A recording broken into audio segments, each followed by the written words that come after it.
The year 2035, our era, was the year when the demon gods descended to Earth. Between the Earth and the world of the gods opened a spatial corridor, and then using this opportunity, the gods descended to the Earth, the existence of which they had long forgotten. They wreaked havoc and discord throughout the world. The gods were filled with rage. 7 years after the arrival of the gods, the country of D was completely destroyed. The people could do nothing against the gods. 9 years later, country N was wiped off the face of the earth. 15 years later, the great iron wall of Dacia collapsed. The gods spared no one. It was a real massacre. The entire army was destroyed. It would seem that the world is doomed and humanity will be destroyed. However, there are still heroes. Only one hero refused to give up, despite the gravity of the situation. Even though he's alone, he's not going to give up and still wants to protect Earth because he has to do it at all costs. The gods are on the remnants of the great iron wall of Dacia. Therefore, Ying-che decided that he would not allow anyone, neither gods nor demons, to pass through. Blinding the gods, he rushed into his final battle that will finally lead him to his death. And suddenly, everything went dark. And then he opened his eyes abruptly, and he looked very young somehow. He raised his head and looked. There was a window next to Ying-che from which bright sunlight fell into the room. There was a table next to his bed. On the table, in addition to books and a charger, there was a picture frame with a picture of his little sister. After looking around and realizing where he was, he still couldn't figure out how he ended up in his room when he should be dead by now. His phone showed that it was now 6 hours 50 minutes a.m., and the alarm clock rang. Today was Friday, May 4th. Staring at his phone and clutching his head, the guy had no way of realizing what had actually happened to him. For a moment, he was visited by one very stupid thing. He jumped out of bed and ran to the window to check his ridiculous guess. When he reached the window and opened the curtain, through the window he saw the blue, peaceful sky above his head, which he had not been able to see for a long time. He was in complete shock. He had gone back in time, even before the gods had arrived, and started exterminating people. Suddenly, there was an alert from the 9 Heavens system that the activation was successful. The guy didn't realize what the sound had just occurred, and the system started loading and had already advanced to 50%. After another second, the system announced that the download was complete. Ying-che was still in shock and didn't understand what was happening. Meanwhile, as if out of nowhere, some circuits appeared. The flight of the birds suddenly seemed to slow down, and a feather that looked like an angel wing feather appeared. An amazing place he had never seen before appeared in front of the guy, for it was the Southern Heavens Gate. However, when he read the name of the gate, he began to guess that this place was the heavenly palace of the gods. And it turns out that after returning in time, he somehow miraculously got into the heavenly palace. He remembered that Western gods and demons had arrived on Earth, but no one from Eastern mythology had ever appeared. After seeing all those huge statues and the place where he found himself, Ying-che decided that this place held the secrets of the Eastern gods. Suddenly, rays flew from the eyes of one of the celestial statues towards the guy. It was as if there was an explosion around him. The guy grabbed his head, which was receiving a gigantic amount of information. It even seemed to him that his head could not withstand and would explode from such a flow of information. He was being torn apart, and all he could do was wriggle in pain. Meanwhile, the 9 Heavens system started the carrier recognition program, and in the same instant, the guy's body was entangled with countless tissues like a mummy. After that, the system began to restore the host's body. The system started to change the level of strength, then to change the level of endurance, and then to change the level of survivability. Finally, all the ribbons entangling the guy's body were torn off, and he revealed himself to the world. And the 9 Heavens system successfully confirmed the host. His eyes shone with frightening energy, and his entire body radiated unprecedented strength and power. Ying-che even laughed. He had returned thanks to the 9 Heavens system. His body was filled to the brim with newfound strength. These 9 heavens corresponded to 9 levels, each of which hid the power of an ancient god. He slammed his fist on one of the walls. As long as he could enter the gates corresponding to his level, he would be able to receive the power of the deities. Amazing power had been granted to him. To open all the gates, he would have to defeat all the demons and gods while taking their power. Even though he still couldn't fully understand how this system worked, but with the 9 Heavens system, he would at least be prepared for the impending arrival of all these gods. This time, he would have the power to protect everyone, and he wouldn't let them destroy humanity. He was overflowing with enthusiasm and determination. At that moment, the door to the boys' room opened, and a little girl appeared from behind it. Still sleepy, the little girl rubbed her eyes and told her brother that she was hungry. She asked her brother what they were having for breakfast. It was his little sister, Ying Bao Bao, who was in Yangling Junior High School in Class 2, in her 3rd year. The guy couldn't hide his surprise at seeing her, for their last meeting turned out to be Ying Bao Bao's last. The poor brother watched as his sister was impaled with his hand by one of the arriving gods. He couldn't protect her, but only pitifully watched from the sidelines as she died. Ying Bao Bao even asked him to escape, but he stubbornly refused. And his sister died in his arms. He apologized to his sister for not being able to save her last time. However, Ying Che swears that this time he will not allow either gods or demons to even touch his sister. Completely forgetting his manners, he rushed to his sister and hugged her. Ying Bao Bao didn't even realize what had happened, that he was suddenly acting like this. The brother is all furious, telling his sister that nothing happened, and he just remembered something sad. However, he swears to himself again that this time he will make sure that the disaster does not happen. His sister seems to realize everything about her brother at once. She realized that he wanted to skip school and could have just told her so. A short time later, the headquarters of the Central Intelligence Agency received a call from an unknown person. The commander was informed that there was an incoming call on line 1. The commander was surprised that there was someone on line 1 calling. He was immediately worried because it was a secure channel, so maybe there was an urgent order from the government. However, a subordinate reported that the caller was coming from the city number of one of the residential areas. Of course, the caller was the protagonist, who at that moment his sister told him that she was going to school, and his brother could stay home today. Army Commander Chang Huchin introduced himself and then demanded that the caller give his name and rank. The kid immediately began by greeting General Chang and also informed him that they were still strangers. However, despite the fact that they are strangers, he asks them to take his words seriously and believe him. He informs that what he tells is worth sending a convoy after him. This seemed to have convinced General Chang, as a short time later, helicopters flew out and the car was also dispatched, and the search began on a large scale. One of the subordinates obtained a pass. At the checkpoint, the agent apologized for such a late visit, but he had notified the necessary people and was granted permission. The guy's neighbors watched as the military arrived right in their yard. The girl even called her mom over to see how many soldiers showed up in their yard. The mother was frightened by such news and immediately ran to the window. She thought that the neighbors had something happened, and what a serious atmosphere is here. Around the military began to gather residents of the nearest houses and tried to find out what was going on in their yard. They were wondering if someone had committed a crime, and Ying Che appeared and asked to be let through. None of the neighbors understood who was in front of them, or if the military had really come for this guy. Some people even thought the guy was a criminal. However, other people parried that by saying that if he was a criminal, he would have escaped long ago. Finally, the chief of all these military men asked the guy if he was Ying Che, and if so, the commander was expecting him. Ying Che confirms with a serious look that it is him, and that from now on, every minute counts, so they need to hurry up. The agent asks the guy to take a seat in the car, and the local girls marvel at the fact of how handsome the guy is. The girls literally fell in love with him, their eyes shining like that. They called the guy a find and a treasure. They didn't even know that there was such a handsome guy living nearby all this time. After getting into the car, Ying Che immediately began to think about what to tell them first. After all, he had so much information. Underground cities, the Great Iron Wall, the Army of Gods. He has a lot to go on. Fortunately, he was not alone on the battlefield at that time. Therefore, all along the way, he carefully wrote down the information he needed in his notebook. General Chang Huchin at this time also didn't waste any time.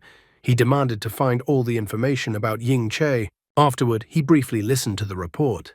Ying Che is 17 years old, grew up in an orphanage, and currently lives with his sister, Ying Bao Bao. According to the report, Ying Che leads a very normal life, with no hints of mental disorders, and has no ties to crime. When General Chang Huchin hears this, he realizes that Ying Che is not an ordinary guy, because he somehow found out about the development of strategic atomic weapons. Wang Zifan finds only one explanation for this, and that is that there was a leak of classified data. General Chang Huchin considers this to be an extremely serious crime, but he doesn't think it's that simple. So he does not want to jump to conclusions and orders that the investigation be continued. Yingzhe sat down on the sofa and looked out the window, and sparks flew. After all, soon the peaceful sky would not be visible from this window, but only fire, destruction, and loss of life would be seen. The guy was distracted from these terrible thoughts by General Chang, who arrived in the office and greeted Yingzhe. Putting the file on Yingzhe on the desk, General Chang Huchen asked the guy to sit down and informed him that he had 5 minutes. The general demanded that he first answer how Yingzhe got his number.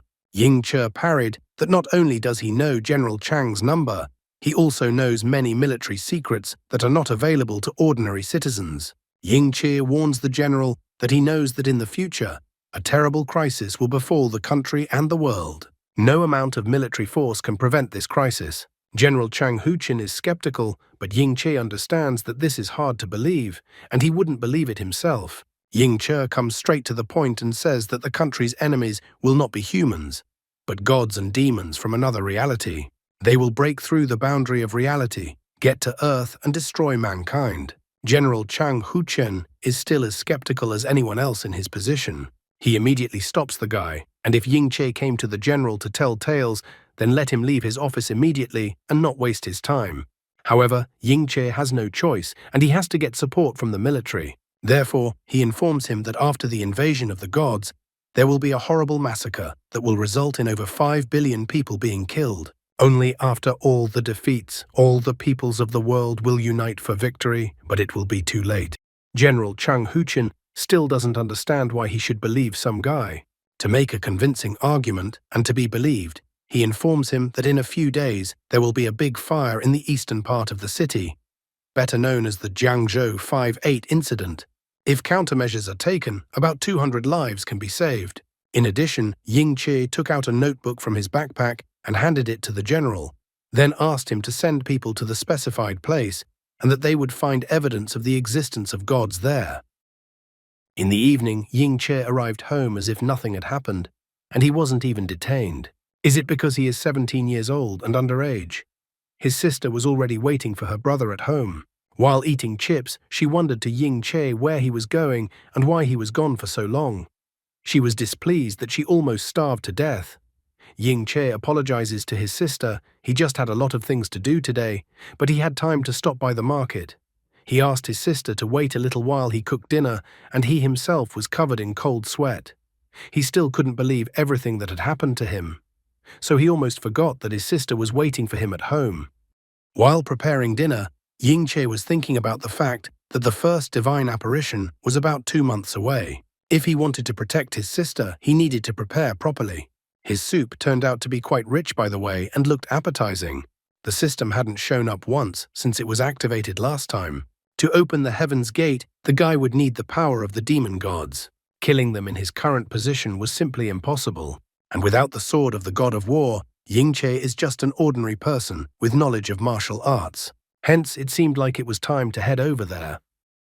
The next day, when it was still early morning, he went to his little sister's room. Ying Baobao seemed to be dreaming about how her brother kept feeding her, since she had already said in her dream that she was full and didn't want any more.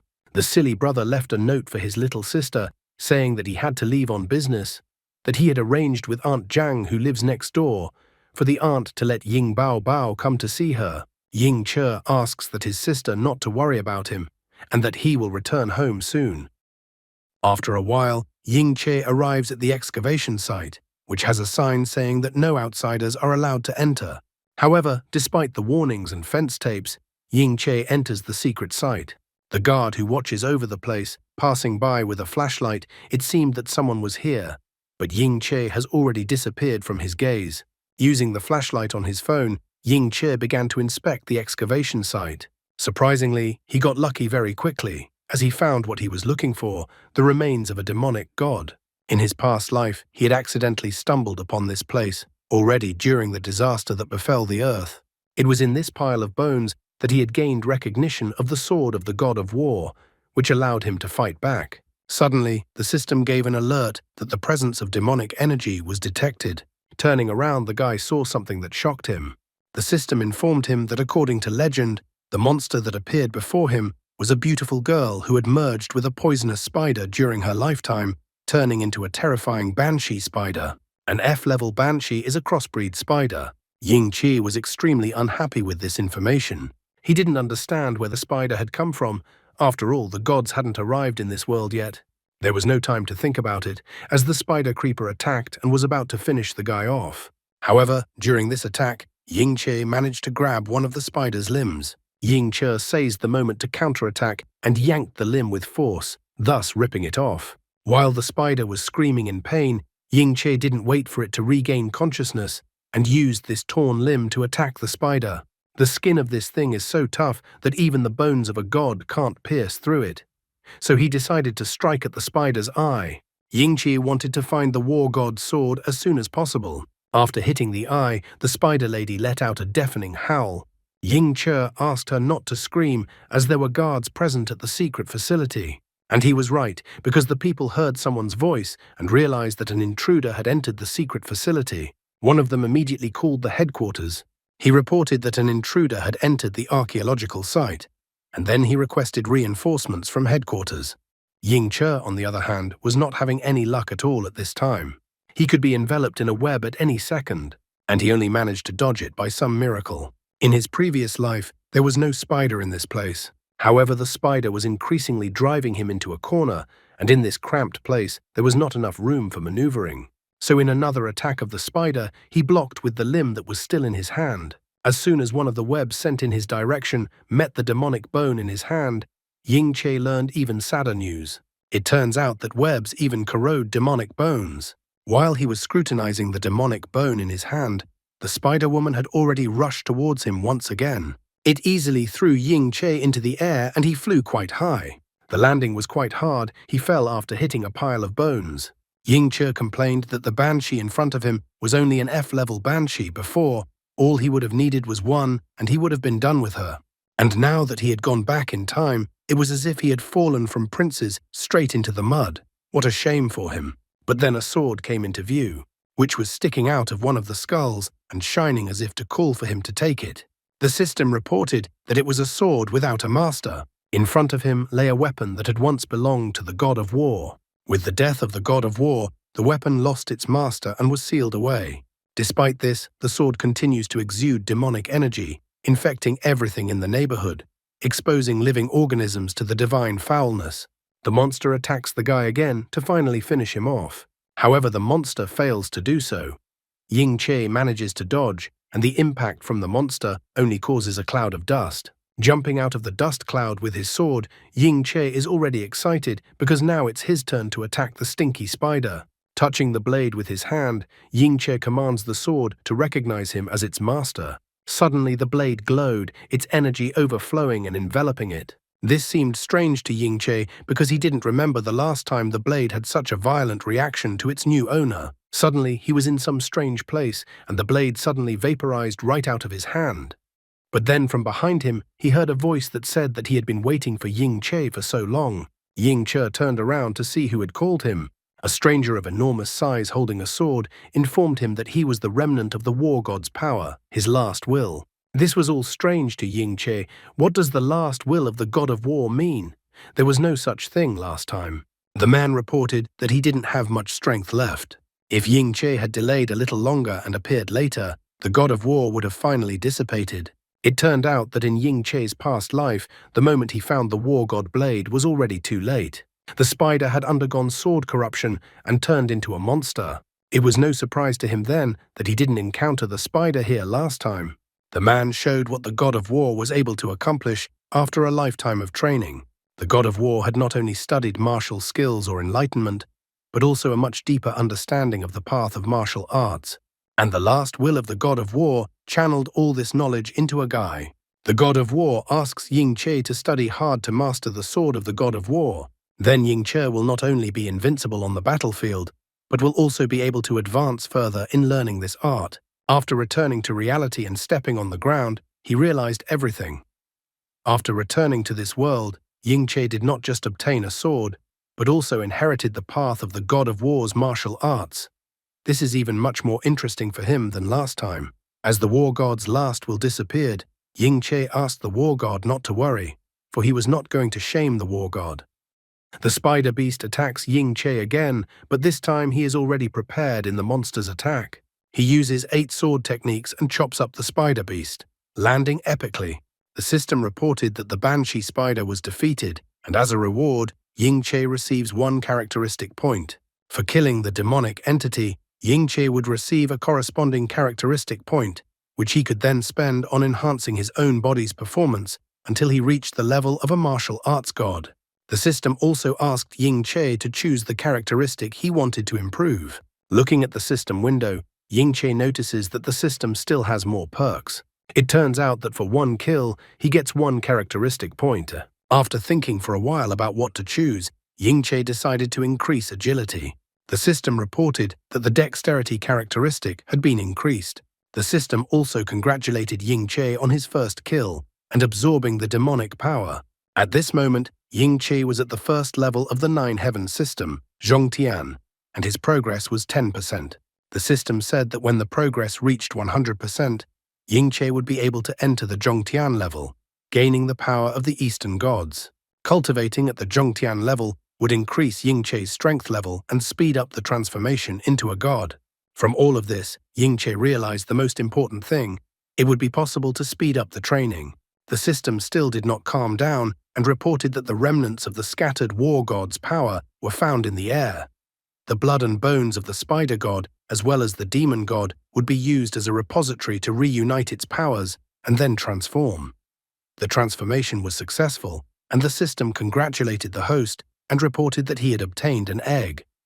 Would a Pokemon emerge from the egg and Ying-che become a Pokemon trainer? Soon men with flashlights arrived at the scene of the battle.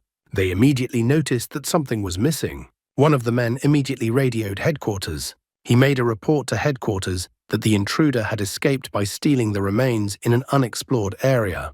After a closer look deep inside the cave, the man repeated his report that the bones had been stolen from an unexplored area. There was a small spider left at the site, by the way. At this time, Ying-che was running at full speed, carrying an egg under his arm. He was glad that he was lucky to have improved his agility. Otherwise, he wouldn't have been able to escape. However, Ying-che was interested in the most important question: what was inside the egg he had gotten? His sister that night was greatly surprised. Her eyes even twinkled as her brother brought out a huge egg. She even thought of her brother making an omelette. That was what made her eyes twinkle. Meanwhile, at the coordinates that Ying-che had indicated, May 8, 2035, 19 hours and 21 minutes, East China Sea. Coordinates, 27 degrees north latitude, 125 degrees east longitude. A giant-sized skull was fished out of the water with chains. A subordinate informed Prof. Chiang Ming-qiang that the sea was raging heavily and asked him to return to his room. He asked that the professor take care of himself and not catch a cold.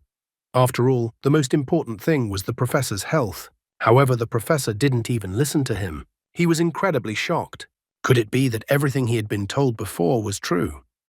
That same night at the headquarters of the Central Intelligence Agency, Wang Zifan reports that the reconnaissance team has found a skull. It is over 60 meters long, and the diameter of the skull alone is as much as 8 meters. In addition, it is composed of many unknown materials. It is stronger than anything currently known. Chang Huchen himself took a look at the report and even concluded that it was a true deity. At the same instant, a subordinate came to the commander with an urgent report. Information has been received that a fire has broken out in the eastern part of the city at this moment. Thanks to the fact that the firefighters' help was provided in time, the fire was able to be extinguished quickly. There was no news of casualties, meaning there were no injuries. Chang Huchen inquired about the cause of the fire. The subordinate said that a team of experts had already been sent to the epicenter of the explosion for further investigation. However, based on the available evidence, they speculate that it was a meteorite impact. Wang Zifan no longer understood anything about what a meteorite fall meant. She was shocked after all. It doesn't rule out that very possibility. Chang Huchen wonders if everything is exactly like this, and there were no errors. The subordinate responded by reiterating what he had previously said. Soon, Ying-che saw a news report on the television. The news anchor reported that a massive fire broke out in the eastern part of Guangzhou City, and that thanks to the timely help of the firefighters, it was quickly brought under control and extinguished. Thanks to this, it was possible to avoid casualties. The anchor also said that the cause of the fire remains unknown and that an investigation is underway. Ying Baobao was already asleep while hugging the giant egg. Yingche pondered on the fact that it looked like he would actually be able to change the past.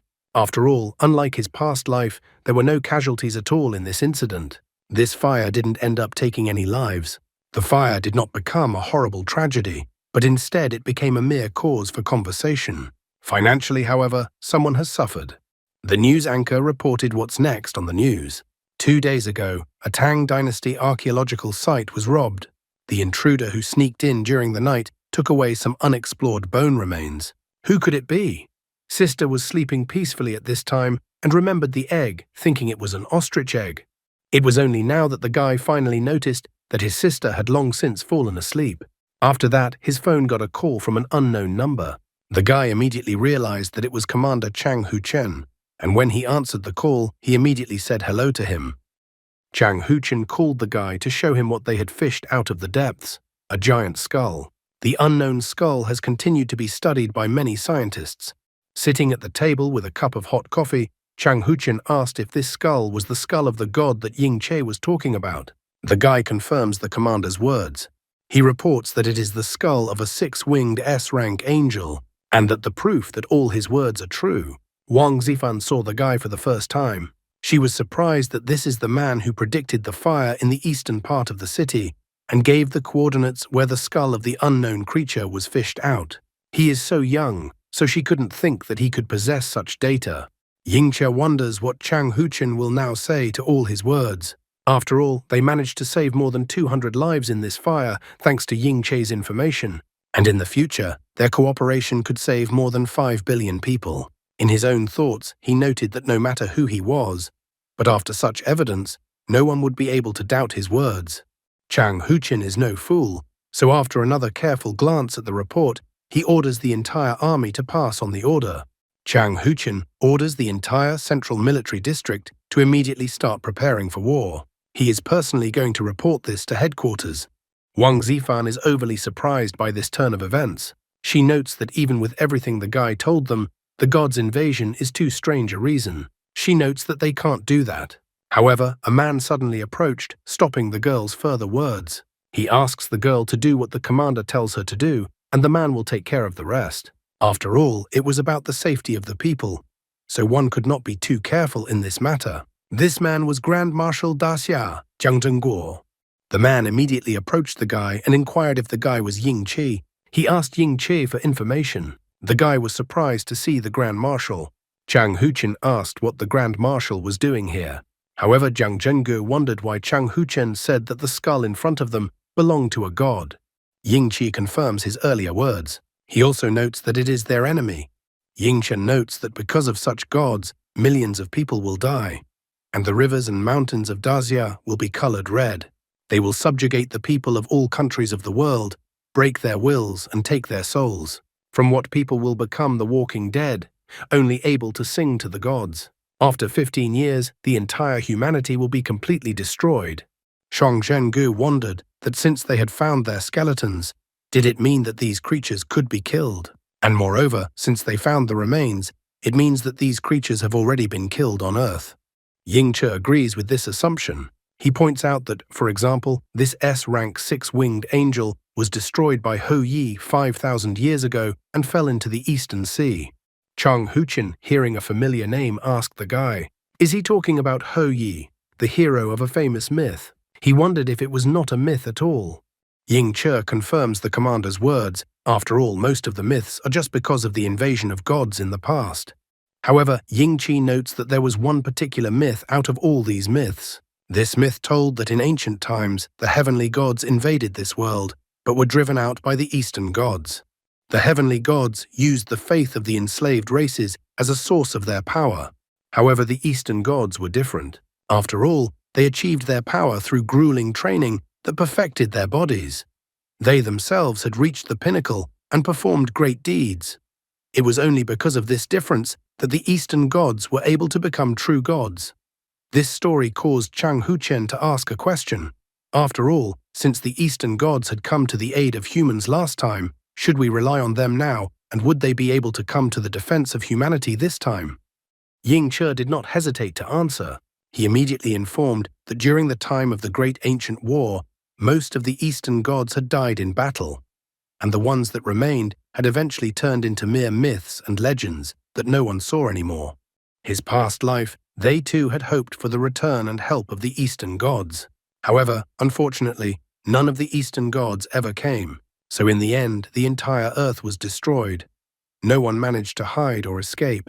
But there was also something that Ying Che would not tell. After all, mankind has the palace of the 9 heavens. Only Ying Che hadn't even managed to open the first gate yet. He needed to prioritize properly and find everything that could help in the war as early as possible. Summarizing his story, Ying Che says that this time they will have to rely only on themselves and not on the help of the Oriental gods.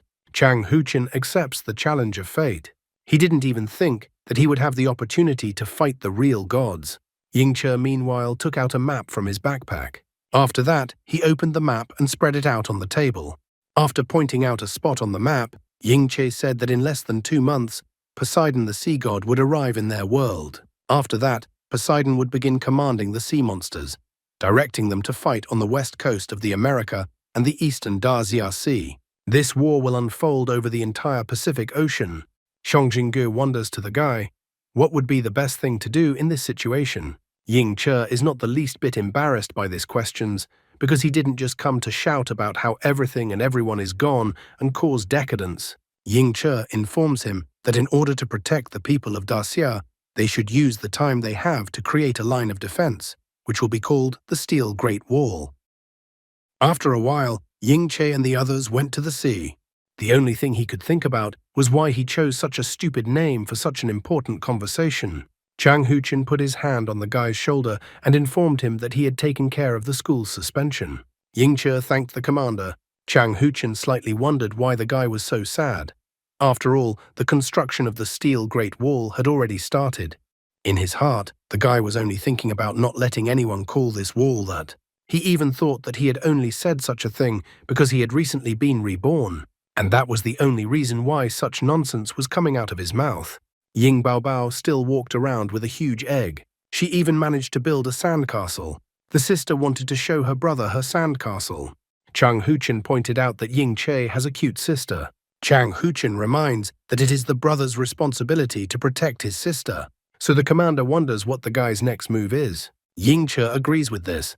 He points out that the Steel Great Wall is their shield that will protect the entire Chinese nation. However, the enemy cannot be defeated just by having a shield. Ying Che notes that they need weapons to resist the gods, and for that, they need talented people, as well as the strength to resist. Chang Huchen doesn't see this as a problem. They're willing to do whatever is necessary and support the guy with everything he needs. Except the only thing he didn't understand from Ying Che's words, it's what kind of power he has in mind that will help them resist. Then Ying Che tells of the last gift that the Eastern gods have left as a legacy to the humans, something that will become their sword, capable of defeating the gods. While the bird was carrying away the crab, a subordinate suddenly ran out and shouted to the commander that they were in trouble. Chang Huchen wondered why his subordinate was in such a panic and what had happened. Ying Baobao ran up to her brother and grabbed his hand. She was having so much fun. Ying Che asked his sister if she was tired. He didn't expect that his sister was really having fun. He only brought her to this place because she overheard his call on the phone and refused to stay at home.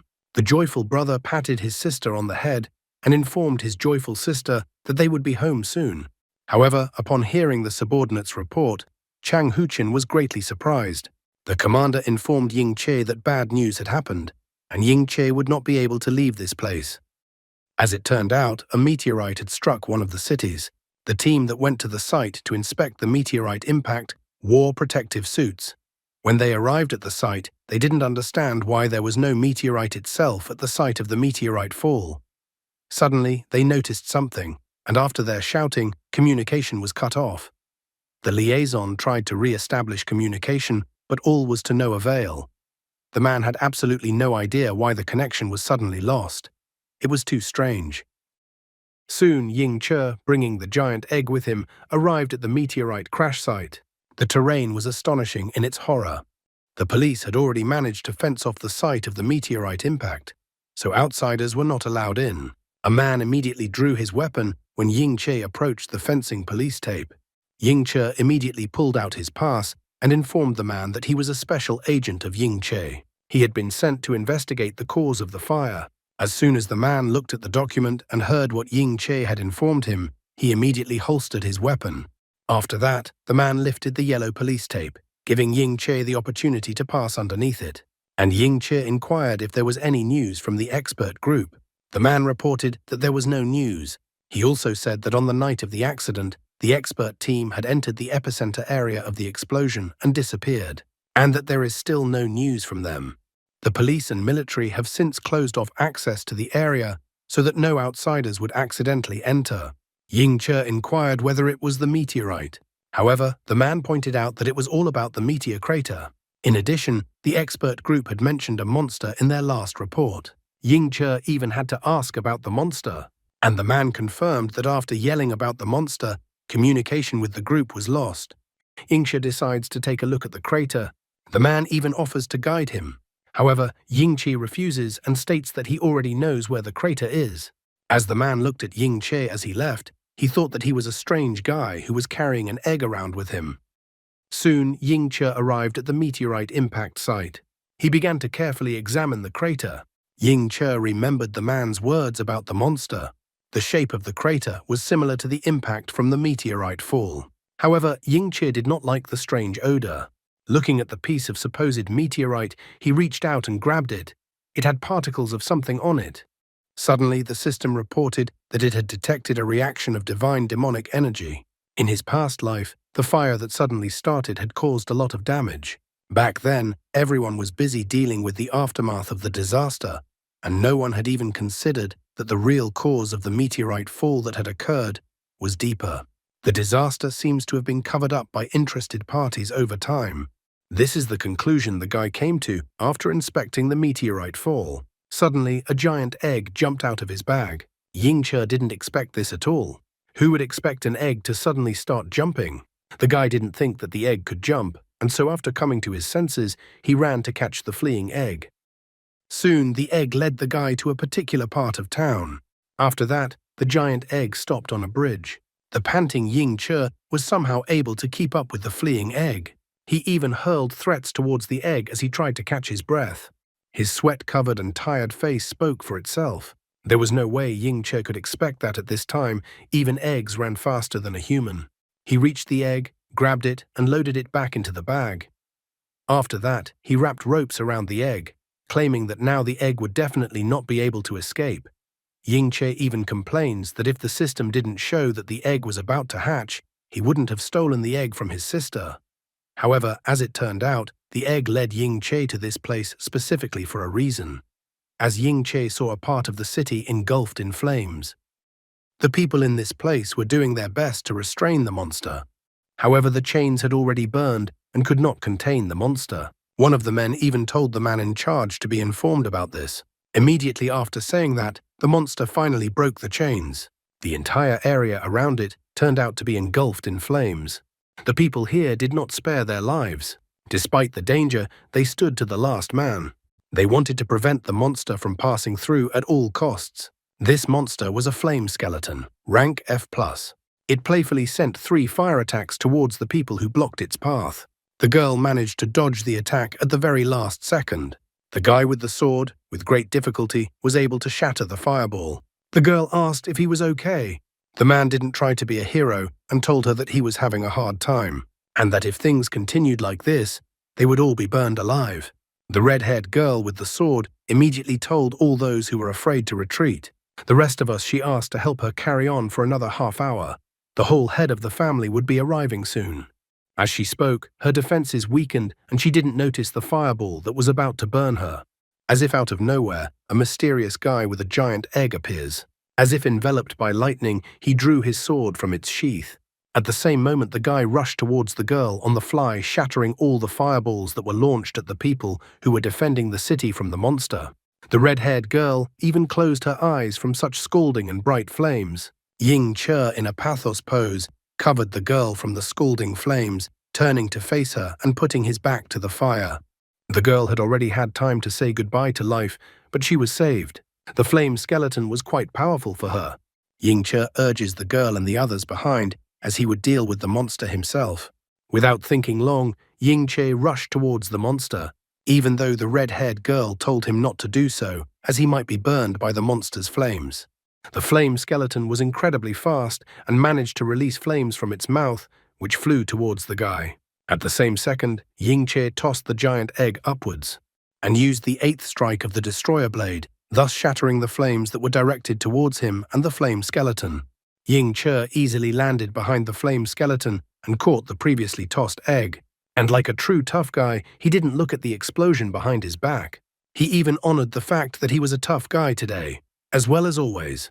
The system immediately displayed a notification congratulating Ying-che for defeating the flame skeleton. As a result, Ying-che earned 1 characteristic point. The system immediately started absorbing divine demonic power. Ying-che didn't understand what absorbing power meant. Suddenly, a field of symbols appeared around him, and energy began to flow and gather in the center of it. All this divine demonic power gathered and merged into a single red stone. The system immediately reported the change. 9 heavens, the first heaven is Zhongtian. Opening progress, 20%. The smoke cleared, and the other people could finally notice that the guy was standing there alone, and the monster was gone. The man was glad that they were saved after all, and wouldn't die now. The red-haired girl was greatly surprised. The guy in front of her had destroyed the flame skeleton with a single blow. She wondered who this guy was. Ying-che is a simple guy who carries justice. Therefore, he stood in a victorious pose with his egg raised up and his sword on his shoulder, waiting for her applause. Something resembling a core fell out of the flame skeleton. Ying-che immediately took the stone in his hand. The red-haired girl in a hurry told the guy not to touch the rock with his hands, but the guy reported that he had already done so. After the battle, the girl sealed the stone and Ying-che, along with the red-haired girl, went to the gazebo to talk. The girl informed that her name was Li Xiaolu and that she was from Jinzhou. She is the 37th heir of the Li family's martial arts school. The guy was surprised to hear something like this, since he had never heard of them. Xiaolu didn't particularly like the guy's reaction. The Li family from Jinzhou is one of the oldest and most revered families of martial artists in Dazia. Even though much time had passed since the family's seclusion, the family's name was to remain on the rumor mill. That was why the girl did not expect that the guy had never heard of the Li family.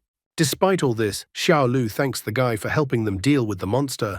If it wasn't for the guy's help, everyone would have died.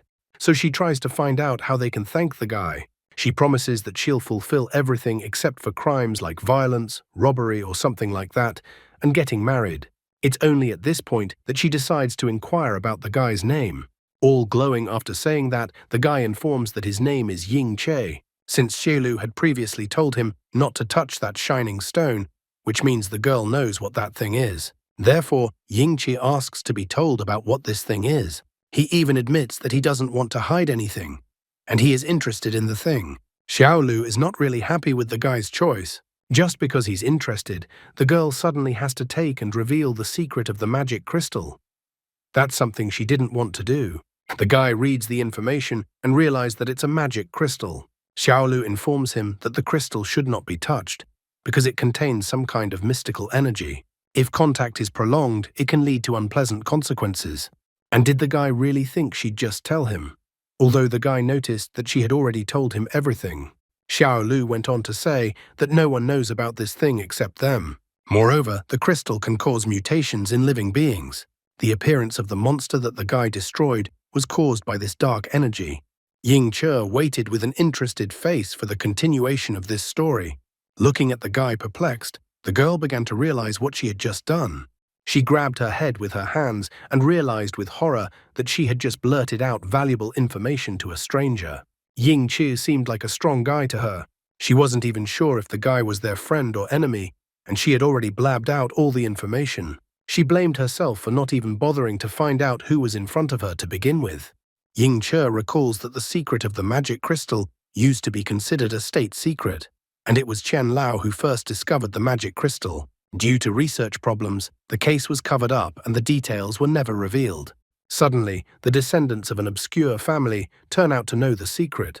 Xiaolu finally came to her senses, and with a serious face and tone, she asked why the guy appeared in this place.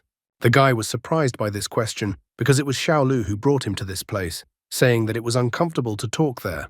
The girl continues her questioning and corrects the guy's words. After all, she wonders why then at the very last moment, when they no longer had hope, he appeared. Then Ying-che tells her that he saw something burning, so he went to see what was there, and there they were fighting. The girl moved even closer to the guy and immediately clarified that she was asking about who he really was. Ying-che is not hiding here either, and immediately said that he is a special agent sent to this place to investigate the fire. That's why he is here. Xiaolu is surprised to hear about the investigation. He even inquired what was wrong with it. Xiaolu's face was covered in cold sweat, and she was about to say something incoherent. However, at this moment, they were interrupted. Another man appeared, who turned out to be Xiaolu's brother. He was surprised that they had a special agent visiting, and he wasn't even notified. The sister greeted him like a brother with consternation. But the man asked that the girl call him Patriarch, when they are not alone together. The girl immediately corrected her mistake. This man turned out to be the patriarch of the Li family, the ancient martial art masters, Li Yunfei. The man immediately admitted that Xiaolu wanted to say that the fire was actually their fault. Xiaolu did not expect such a confession from the patriarch. However, Yunfei informed that they should not hide anything in the presence of a special agent. The patriarch, smiling good-naturedly, noticed that Ying-che had already guessed that Flaming Skeleton was the cause of this fire. That monster was originally a human, but had become infected thanks to the mystical energy associated with the crystal and the ancient artifact. It was after that this human became a monster. Ying-che noticed that they were talking about that mystical energy, and that perhaps it was a divine demonic energy. He remembered that cancer-like creature that was also affected by that energy. If the fire was really caused by the monster, then Ying-che feared that the expert team was definitely not going to survive. Ying-che wondered what kind of ancient artifact caused such a thing. Yunfei did not hide anything this time either, and revealed that this artifact was considered forbidden and had been guarded by martial arts families since ancient times. Over the centuries, this artifact had been passed between families for safekeeping. But Yunfei could not reveal the details to the guy. However, he did reveal that prolonged contact with the artifact leads to contamination. He even mentioned that recently, the infection period was getting shorter and shorter. After hearing the information, Ying-che thought that perhaps this was due to the approaching phenomenon called the God is nearing. Li Yunfei even shared that traditionally, the artifact keeper is changed once a month to avoid contamination. But on the night of May 8th, something strange happened. Although there was still time before the deadline, the keeper was infected and turned into a monster. The newly turned monster was weak but fast. The patriarch was able to contain it, but the monster managed to escape. The man didn't expect the monster to weaken so quickly and fall from a height and thus cause a fire. After catching the monster, Yunfei stepped back for a while. He had no idea that his brief absence would almost turn into another disaster. Ying-che understood what the patriarch wanted to convey to him. However, the guy asked to take a look at the artifact. The patriarch denied the request, because the artifact cannot be shown to anyone. However, the patriarch said that if the guy wanted to learn more, he didn't need to look for anything new, since he already had the artifact. Ying-che was even surprised when the man brought it up. Li Yunfei then clarified that he was talking about the guy's sword. At these words, Ying-che tensed up and became serious, for this was a serious statement. Since the patriarch talked about the sword so confidently, it means that someone in this world had already learned the secret of the gods long before they descended. Xiaolu is surprised that the sword in the guy's possession is also an artifact. Li Yunfei informs that once the sword recognizes the master, then its energy stops emanating. Therefore, the patriarch understands why no one noticed it. This sword was not that simple. However, Ying-che tries to change the subject and tells us that this sword is a family heirloom. Daxia certainly had family heirlooms, but the guy found this sword recently. Ying-che immediately tries to leave, stating that it's getting dark, and it's time for him to leave, and he has to take the crystal for investigation. The patriarch is fine with the guy taking the crystal. With a strained smile, Yunfei asks the guy to be careful not to turn into a monster. Leaving this strange place, Ying-che notes that this so-called martial arts master family was not as simple as they wanted to appear. Therefore, Ying-che was later going to send people to check on them. After seeing to it that the guy left their territory, Xiaolu returned to the house and activated the secret mechanism by pulling the book. Once inside the hidden place, Xiaolu reports that Ying Che has already left their territory. Li Yunfei is not stupid either and sensed everything at once. Now that the monster is dead, then this matter was over. Therefore, the patriarch commanded that Xiaolu ask everyone to pack up and prepare to leave. He realized that this place was no longer safe since they had exposed themselves, and now they needed a change of location. Late in the afternoon, Ying Che arrived home. He took his sister's diary, in which she described that today was May 10th. The sister wrote in the diary that lately she didn't understand what her brother was doing at all. First, her brother dropped out of school, then he went to the army, she stopped seeing him at home, and last night he stole an egg and left with it. The sister was furious with all this. Finding his sister asleep, he noticed that his sister had fallen asleep while writing a diary entry. Ying Che disappointedly tells his sleeping sister that when the deity appears, he won't always be there to protect her. He wishes his sister could find some artifact like his sword, so his sister could stand up for herself. While his sister was sleeping, she had some strange dream. In the center of her dream was a book that was most likely an artifact from the patriarch's family. Sister didn't realize what kind of book it was. I wonder what kind of power Ying Che's sister possessed. The guy himself went to watch TV, in which for some regular drama, in which the guy wondered if the girl could love him more. Ying Che didn't really listen to what was on TV, he was thinking about today. He was sure that someone in this world already knew the secret of the gods. As he looked at his sword, he pondered on what the Li family was hiding. He remembered the patriarch's words that if a guy wanted to know more, he didn't need to look for anything new, because he already had the artifact. While the third guy came on TV already and asked for the girl's love, the sister woke up. She was wiping her sleepy eyes. Ying Che asks her why she woke up and if it was because of the volume of the TV. However, the sister denies it because it's about something else. The girl wonders where the egg that her brother stole is. The brother immediately reveals that the egg is fine and shows it off. At that moment, he noticed something strange. The crystal suddenly shrank. The guy couldn't believe it. At the same second, his sister called her brother a little frightened, because as it turned out, the egg had hatched. The brother was surprised by this, and at that moment someone fell out of the hands of the surprised sister holding the giant egg. From that moment on, a week passed. All that week, the military and scientists had been working to secure the country. Huge columns were made. A subordinate ran up to the commander and asked permission to report. 100,701 huge steel pins were installed. Chang Huchen was happy to hear such news, but they needed to speed up the pace of work.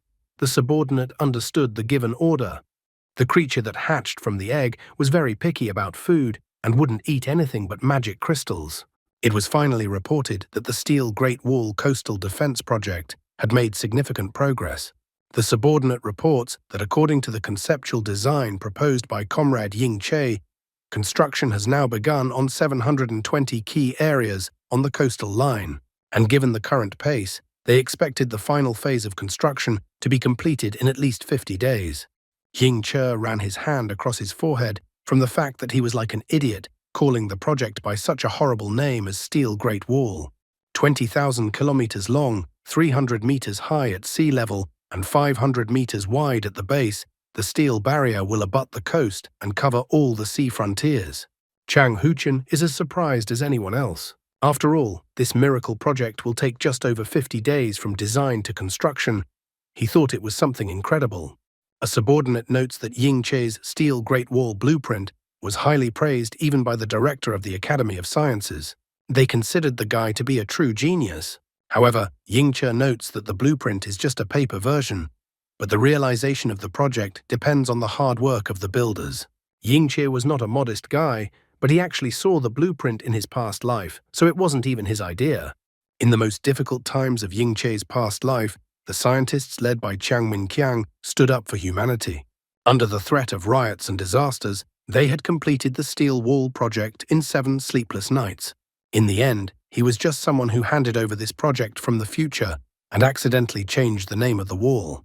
However, not everyone was happy with what was happening. One man felt that something had been overlooked. This was the official Han Sanjin. He believed that if concrete was left out, steel alone would require 100 billion tons, which was almost 10 years of the country's production. If their enemy was a sea deity, then he suggested completely abandoning the coastal areas and completely shortening the defense line. Commander Chang Huchen did not tolerate such remarks, and in one easy move, he knocked out the official's teeth. The official didn't understand why he was being treated like this. After all, he had only suggested an idea. Chang Huchen put a weapon to the official's forehead and informed him that the enemy should not get a single piece of their land. If they confront the sea deity, they will lose the coastal lands. Then what should they do next? The commander tells the official to get out of his sight before he is fed lead. Yingche tries to defuse the situation and asks the commander not to get so heated. A subordinate reports that the resources the commander asked to find for Yingche have been found. They can take Yingche with them for inspection.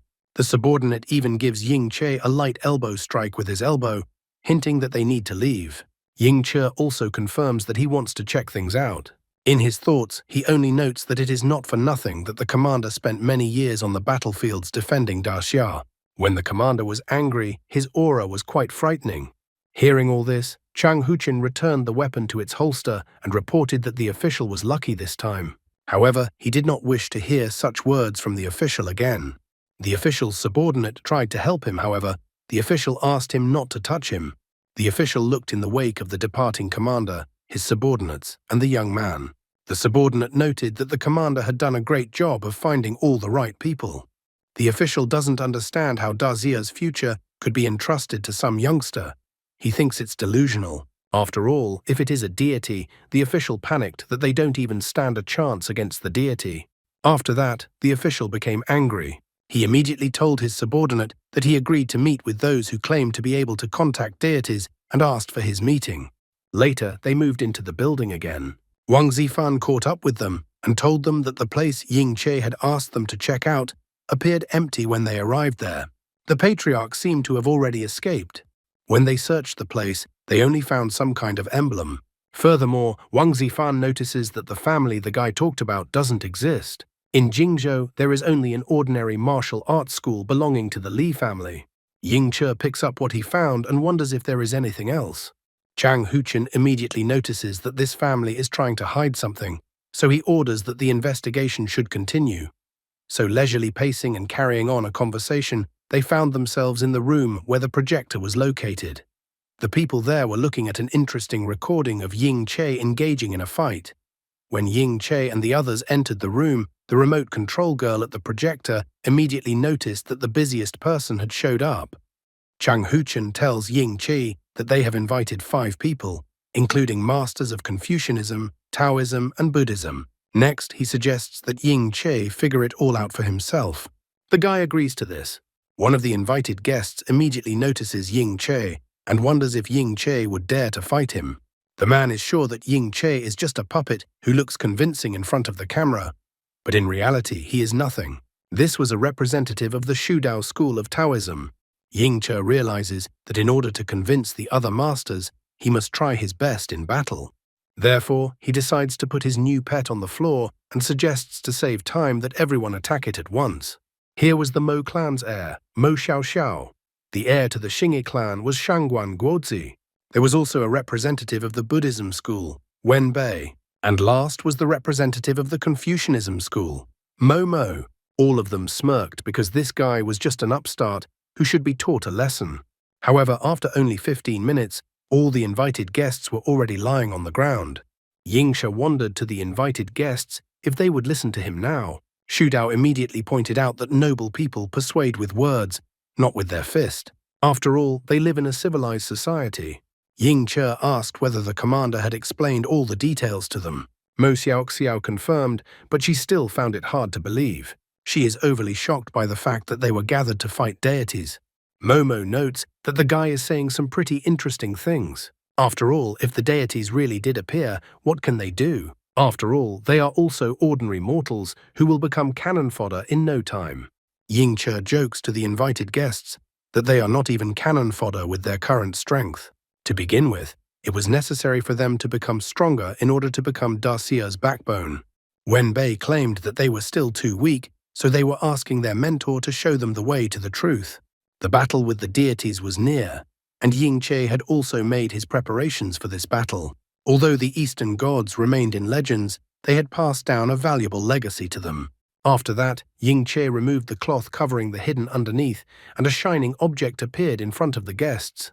Wenbei was too shocked when he saw the item that was delivered. The subordinate said that it took too much work and a lot of signing to persuade the museum to lend this item. The man even wondered what the item had to do with the gods. This item was the homeless tripod. This artifact was an auxiliary tool used by the ancient Dacia deities. After the ancient gods died, the nine-turned Qiankun tripod lost its master, becoming a homeless tripod. However, somehow Ying Che touched the artifact. Then the homeless tripod instantly reacted and flew upwards, recognizing Ying Che as its owner. Ying Che explains to everyone that the nine-turned Qiankun tripod is in front of them, and that it is an artifact left behind by the deities. He asks the others to look at the patterns of the artifact. This artifact awakens their own feelings and understanding in everyone. Mo Xiaoxiao was immediately surprised, for she noticed that she actually felt something. At the same moment, all the guests who had arrived by invitation sat down on the floor and began to meditate. Even the subordinate who had arrived folded his hands in prayer and closed his eyes. Ying Che was greatly surprised that even the subordinate commander suddenly started practicing. Ying Che didn't stand there for a long time and just observe. Instead, like the other people who were here, he crouched down on the floor, folded his hands and started meditating next to the artifact. I wonder what kind of progress all these masters will make after coming into contact with such an ancient artifact. I'm also wondering where the so-called Li family went, and also which Pokemon hatched from the egg. In the evening, Momo and Shangguan Guozi sparred after meditating for a while. Momo felt himself being filled with tremendous strength. Shangguan Guozi only pointed out that it was not necessary to use only brute force and counterattacked Momo. Mo Xiaoxiao informs the others that it can control 1,000 transformations. The thing can take any shape at the girl's will. She even gives the shape of the thing's heart. Wenbei seems to be impatient and asks for the girl to beat him. He asks the girl to do so because he feels that his body has become incredibly strong at the moment. Xu Dao also gained unprecedented power and used the great heavenly dragon power. Everything around the guy flew into the air. The realization of how the power within him felt now came to him. Momo once again asks to fight another 200. His opponent even thought that Momo was trying to scare him. The commander's subordinate runs up to the guy and informs him that everyone else behaves like this after waking up. Ying Che understands, because after receiving the signature techniques from the artifact, everyone is feeling a little excited. The commander's subordinate wonders how the guy knew that tripod has such amazing properties. The commander's subordinate even noticed himself that he felt his physical abilities improved. He wondered if the other artifacts from the museum could create something similar. He was even willing to take these artifacts from the museum. However, Ying Che notices that probably not everyone is capable of such a thing. The commander's subordinate had most likely said his assumption in jest, but he was now surprised when his assumption turned out to be partially correct. In Ying Che's past life, the nine-turned Qiankun tripod stood behind a display case in a museum for a long time without anyone knowing its purpose. Only when the War of the Gods broke out, those who learned of what the nine-turned Qiankun tripod could do immediately handed it over to the state to strengthen the combat power of the special god fighter squad. The commander's subordinate looked at the guy with astonishment. He even thought that the guy in front of him was a reborn deity. It all seemed like some kind of dream to him. Ying Che noted that the nine-turned Qiankun tripod could not be returned to the museum yet. The War of the Gods was rapidly approaching. If they wanted to protect their land, they needed to train hard and improve. Ying Che asked for a man's help in this not easy task. Later, Ying Che was going to talk to the commander to make the training harder for everyone, because right now they had no chance of winning against the real gods. The commander's subordinate understood everything and was going to help the guy in everything. Ying Che managed to recall another important piece of information. There were 2 more artifacts in the world that would help increase strength and speed up the refinement process besides the nine-turned Qiankun tripod. One of these artifacts was the Chaos Pearl from Vientiane. The location of the pearl was unknown at the moment. The pearl was constantly changing hands, and each time its appearance was accompanied by bloody carnage. The second artifact was the yin-yang mirror from Kunlun. The mirror had been hiding amongst the Kunlun mountains all this time. In the guy's past life, after the destruction of the Kunlun Mountains by the deities, there was a landslide and the hidden ruins of Kunlun were discovered. However, even now, even though the lad knew where the mirror was, it was impossible to find it and take it away. In the evening of the same day, the sister was still as if in a trance and saw a glowing book in front of her. She reached for the book, but suddenly the brother called his sister by name. It turned out that the girl could have fallen off the table, but her brother caught her in time. The brother reminded the girl that it was not allowed and that it was dangerous. The sister complained that what was in front of her had disappeared again. The brother wondered what his sister was talking about. Bao Bao looks all around for the object and doesn't realize if it was all a dream. The sister tells him that she has been dreaming about a book lately. However, the foolish brother only remarks that his sister has a love for learning so much that she already sees books in her dreams. So he recommends that his sister start by eating. Turning on the TV, the brother and sister discover that the Sun Wukong movie is on again. The sister takes a burger and takes a bite, wondering what her brother has been up to lately, as she has noticed that her brother has been coming home late every day. Ying Che notes that he can't do otherwise, as the War of the Gods is about to begin. Suddenly, the movie was interrupted by breaking news. As the announcer reported, a government official was speaking at an urgent United Nations meeting. All the cameras were pointed at a man who was choosing the right words for such an announcement. A man on behalf of the state warned all the countries of the world that the earth was about to be taken over by the gods. People with great potential could comprehend the unity of all souls technique given by the 9-turned Chankun tripod. In the guy's past life, this ability was called the God Annihilation Technique. Ying Che did not get up from his seat and heard people nearby buying youtiao. Also, someone was buying a glass of soy milk. The God Annihilation power from the refinement of the technique circulated through his veins, strengthening his body. He was able to strengthen his senses. The guy could now hear sounds up to 1 kilometer away. He realized that if he continued to improve, he could not only improve his hearing and vision, but also become incredibly fast and strong, as well as create weapons. In addition to this, one could gain many other abilities. He needed to push his body and divine power to the limit until the moment when the descending of the gods began, so that he could surpass the gods and destroy them. Suddenly, he heard his sister calling him. Blood flowed from his ears, for his sister was too close to him as he focused all his attention on the sounds. Bao Bao came in to tell her brother that her aunt who sells fish had given her 2 tickets to the amusement park, and her sister wanted to go there for sure. The guy was surprised and disappointed in himself. Too focused on the sounds in the distance, he missed the sounds that were near him. The brother refused his sister's request as he needed to continue his training. The sister with burning eyes begged her brother to go along with her just this once.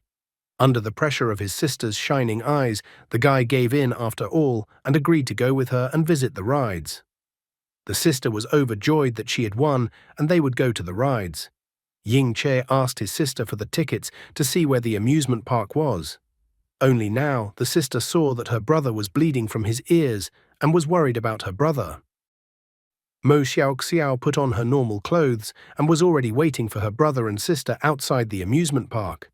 She even notices that the guy is already late. Ying Che notes that he was late for a reason, as he had to borrow clothes from the commander. The guy looked as strange as possible in his new clothes and new look. He noticed that the ticket said that only parents could enter, so he called Mo Xiaoxiao to pretend to be Bao Bao's mom. Bao Bao is happy to see her new mom. Mo Xiaoxiao is puzzled that the guy seems to have absolutely no idea what parents should look like. At the same time, at the amusement park, someone is looking at the visitors. They notice people on the Ferris wheel with Spirit Energy 4 and Spirit Energy 6. Dressed in a frog costume, the stranger complains that he has not yet been able to find an object with Spirit Energy 10. His accomplice has also failed to locate anyone. Suddenly, the blue-tie frog spotted a family where the father had Spirit Energy 10, the mother had Spirit Energy 8, and the daughter had Spirit Energy 8. The frog with the blue band around his neck was immediately excited about his find. The frog was happy that it had found an object suitable to be sacrificed for a god. At this intense attention to him, the guy looked in the direction of the frog watching him.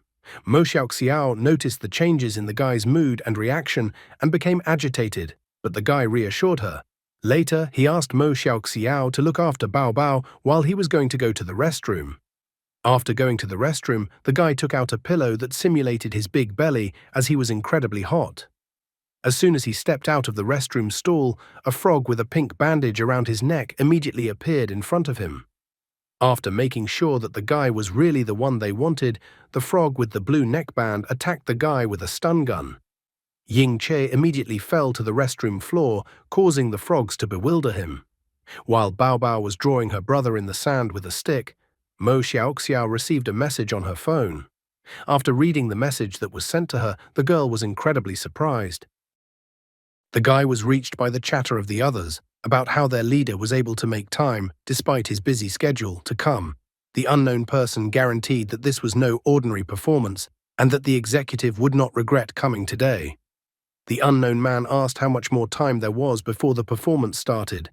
Then the man in the plague doctor's mask ordered the victim to be brought out for public viewing. The frogs understood the message and started rolling the guy out on a cart. Ying Che felt that the voices seemed suspiciously familiar to him. After that, the frogs escorted the guy out and sat him on a chair. Then, the man in the plague doctor mask announced to everyone present that he was starting the ritual of summoning a god. The plague doctor thrust his hand out and began to recite the invocation. That he saw the Lord sitting on a high throne, and that the Lord's robes were descending, covering the entire temple. Beside the Lord stood the seraphim, and each had 6 wings. That with 2 wings they covered their faces, with 2 their feet, and with 2 they flew, calling out to one another. Blood began to envelop the entire space around the guy. As a result of the call that the man with the plague doctor's mask made, a C-rank 2-winged seraphim appeared in front of the audience. Everyone present was shocked by the performance they saw, as the summoned creature appeared under the rays of light like a god. The rich people, who hid their faces under masks, were completely shocked, because they realized that God really exists. The plague doctor informs all the rich people that when a victim gives his life to the god, he can appear on earth. He informs that the more sacrifices, the longer the god can stay on earth. The official, who thinks no one recognized him, wonders if another god can be summoned. The plague doctor remarks that such a thing is possible, as no god compares to the one they worship. The official is incredibly excited because he thought he could summon the sea deity. After that, he hoped to offer the deity the most favorable terms and persuade it to abandon its attack on the blue planet. He had even already fantasized that his merits would then be outstanding and that he would be able to teach the insolent man a lesson. The 2-winged seraphim was about to take the sacrificed guy, but he refused to surrender to the monster's mercy for some reason. Ying Che was disappointed to notice that he was only facing a 2-winged seraphim, and he had expected that he had finally encountered something serious. He pulled out a huge sword and went to attack the 2-winged seraphim. The official was disappointed that once again the guy was in his way. He immediately decided to run away from this place. After all, they couldn't be allowed to be discovered. Meanwhile, Mo Xiaoxiao, together with Bao Bao, cycled to the geo position that Ying Che had indicated, and they had almost reached the place. Mo Xiaoxiao didn't understand why Ying Che had sent her this message so suddenly. At the same moment, an official in a car passed the girl on a bicycle. Ying Che didn't waste any time either. He used a sword technique on the monster, God-killing strike, and chopped the monster in front of him with lightning speed. The guy even complains that the monster in front of him was so weak.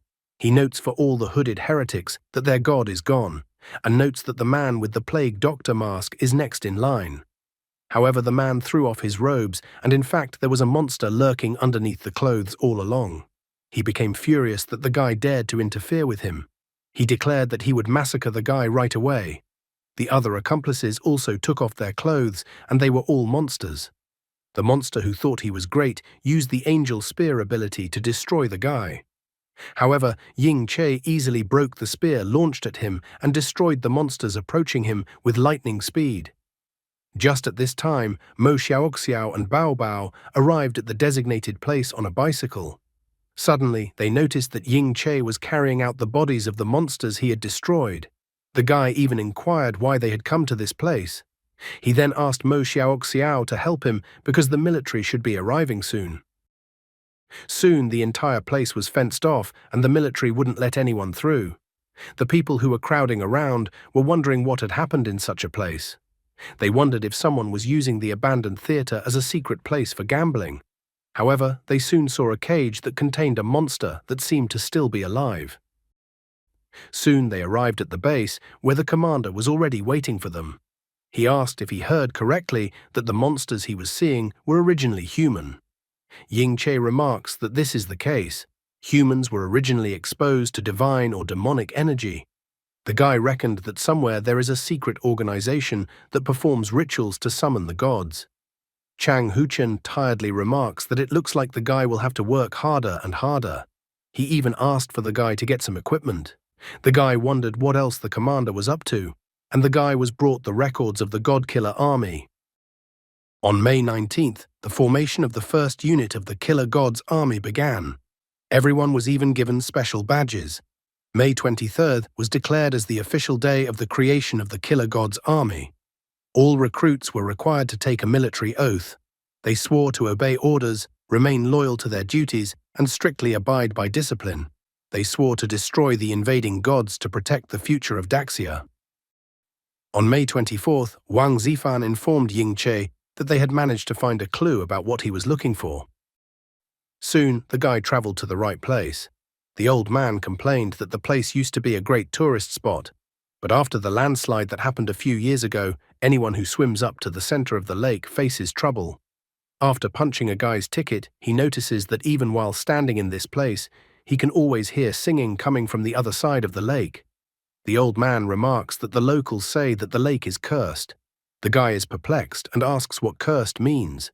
The old man only sadly remarks that it is cursed, and that despite this, nothing stops the tourists and they come to this place every year. Tourists travel thousands of kilometers away from home to see the cursed lake and hear the mysterious singing. After that, the old man asked the guy to get on the boat. Ying Che keeps wondering why the old man is letting him pass so easily if this place is so dangerous. However, the old man suddenly asks the guy not to be afraid. As his story is just a joke, he asks the guy to relax because as long as they don't approach the center of the lake, they'll be fine. The old man even hopes that the guy will enjoy the lake tour, though he said it with a rather scary look. The first thing the old man did was to go to the boat, while the guy was still standing on dry land.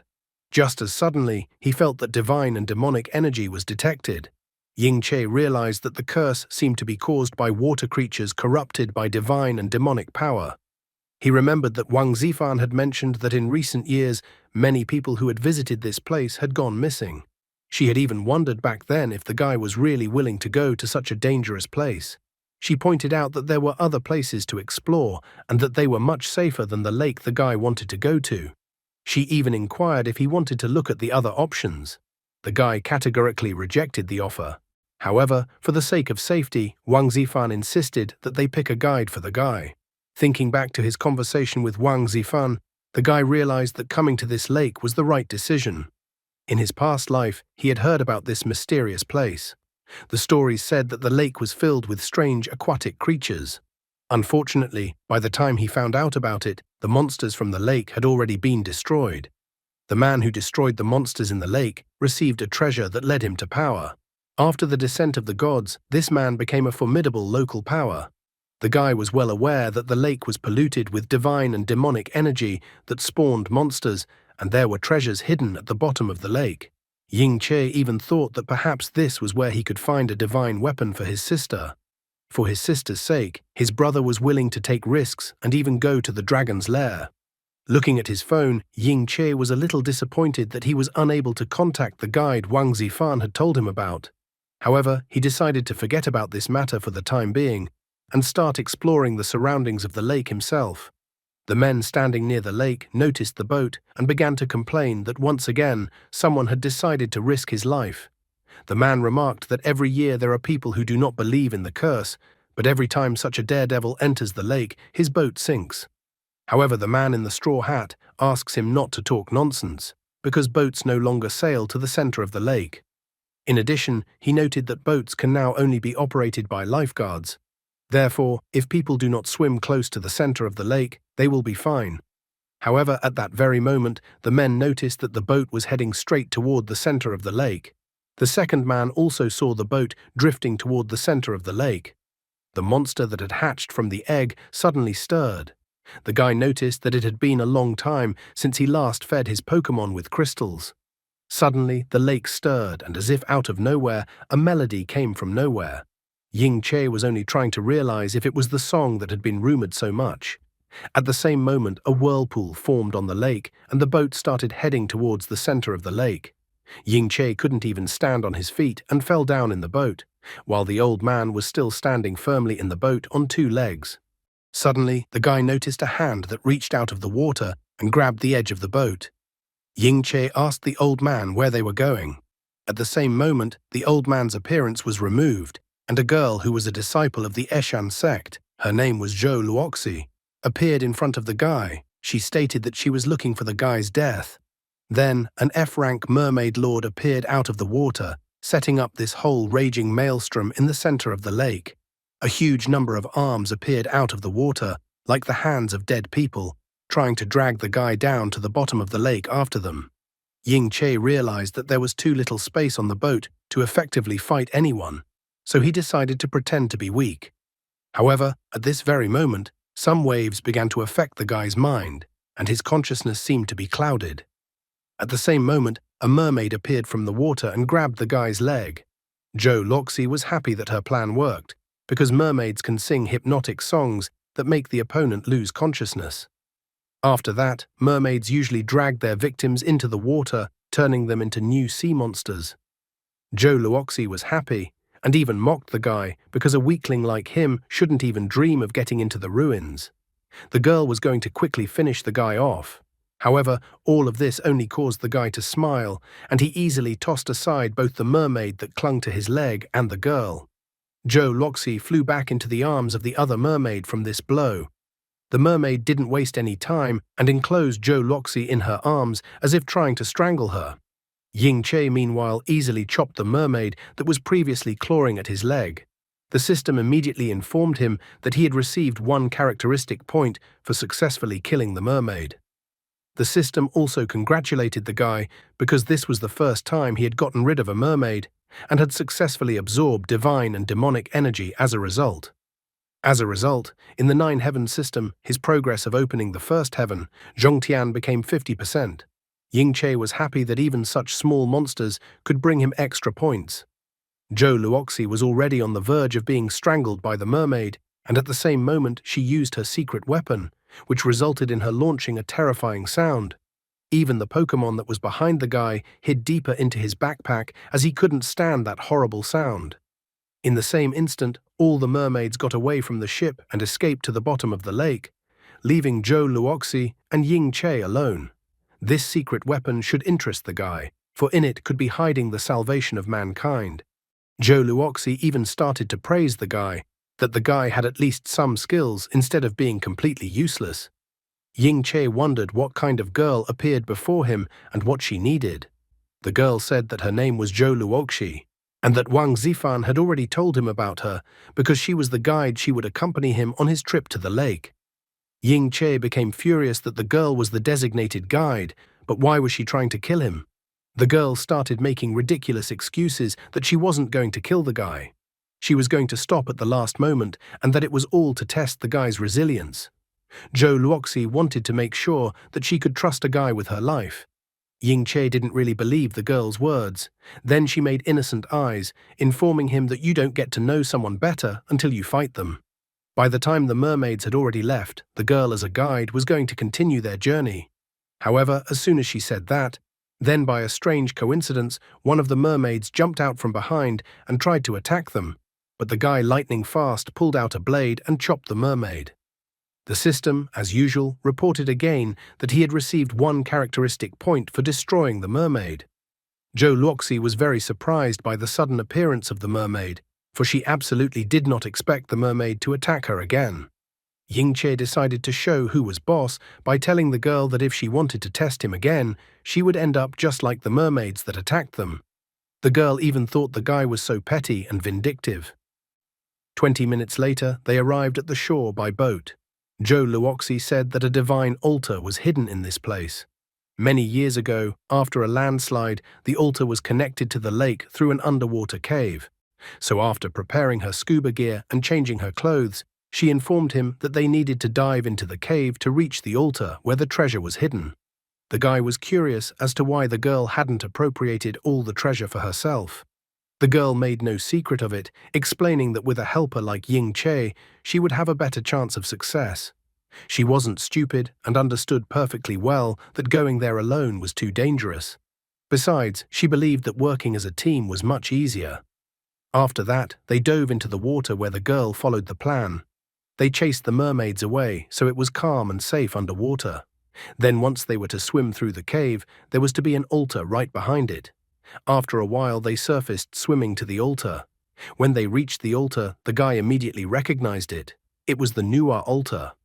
Nua, also read Nugua, is a mother goddess, culture hero and/or member of the three sovereigns of Chinese mythology. She is a goddess in Chinese folk religion, Chinese Buddhism, Confucianism, and Taoism. She is credited with creating humanity and repairing the Pillar of Heaven.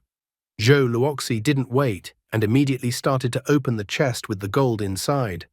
Ying Che was wary. He was surprised that the system did not react in any way to the opening of the chest. He even thought that it was just gold in front of him, and he couldn't find any artifacts on this trip. I realize it's the end of the world, but why is the poor guy not interested in gold at all? Even now, with the support of the government, he doesn't have an endless budget. Zhou Luoxi also wondered why the guy was just standing around and not collecting gold bars. Ying Che had to admit that gold bars were not what he went to this place for. The girl couldn't understand a guy who would just give up on treasures like this. Since he was refusing, the girl decided that they should leave this place as soon as possible, as the mermaids might return soon. However, at that moment, the monster that was previously hiding in one of the buildings appeared in front of them. An E-ranked monster, Medusa, who had some sort of artifact in her hands, walked out towards them. Zhou Luoxi was incredibly frightened, as they had failed to escape undetected, and now they might have to escape as quickly as possible and leave the treasure in this place. The system reported that in Medusa's hands was the ownerless lamp, which was once a Baolian artifact that was used by the ancient deity of Daxia for both offense and defense.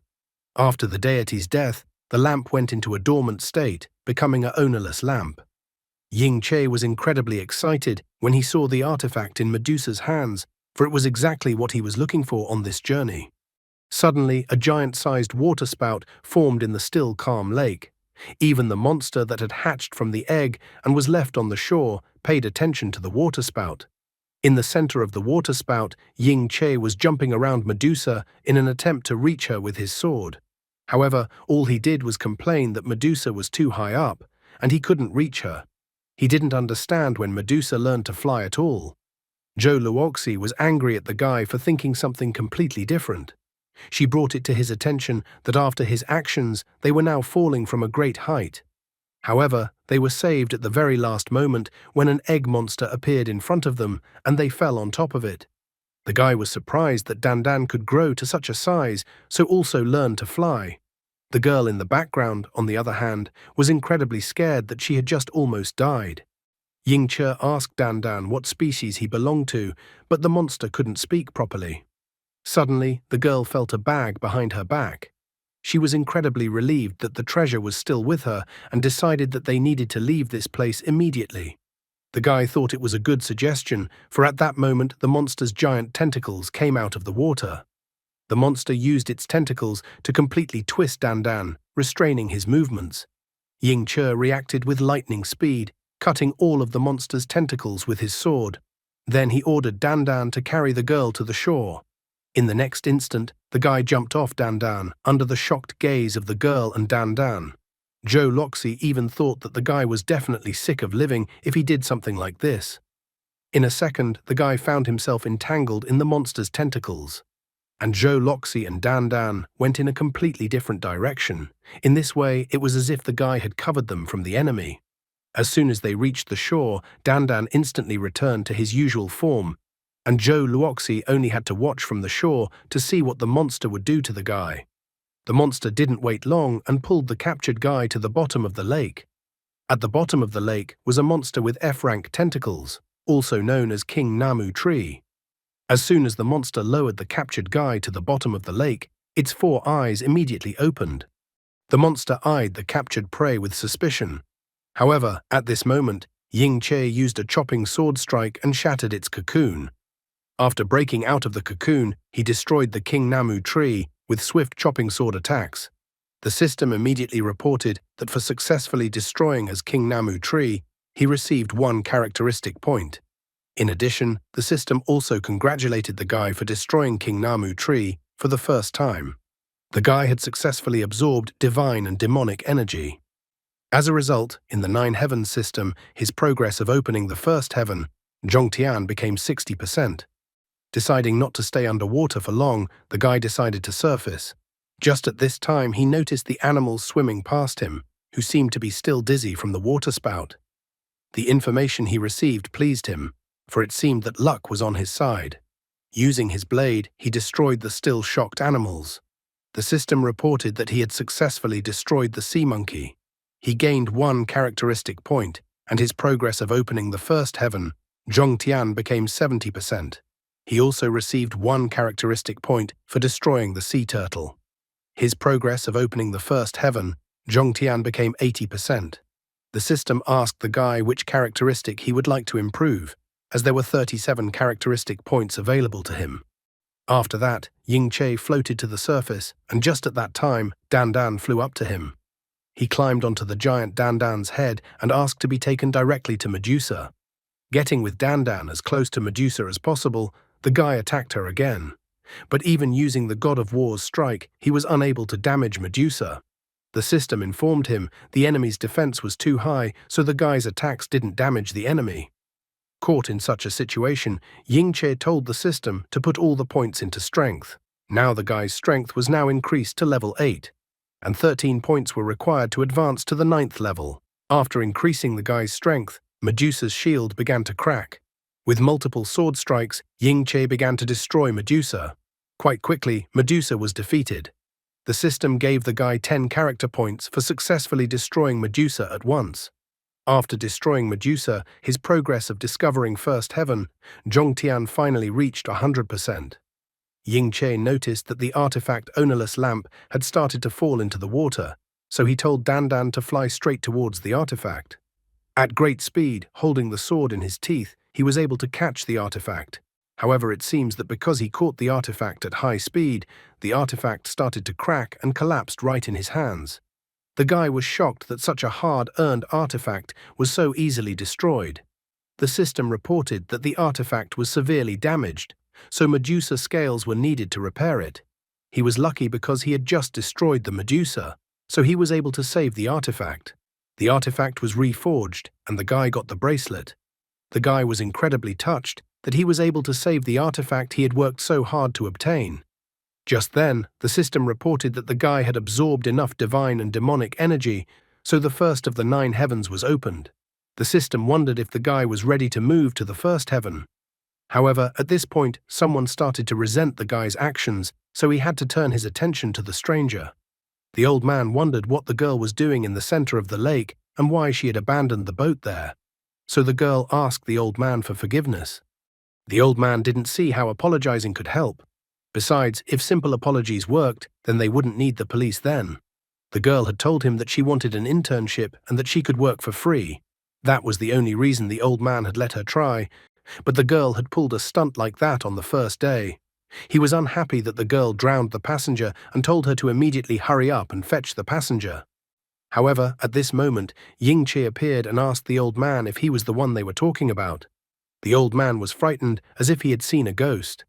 Ying Che decided to deal with the situation, so he said that he was curious to know the legends about the center of the lake, so he asked the girl to take him there.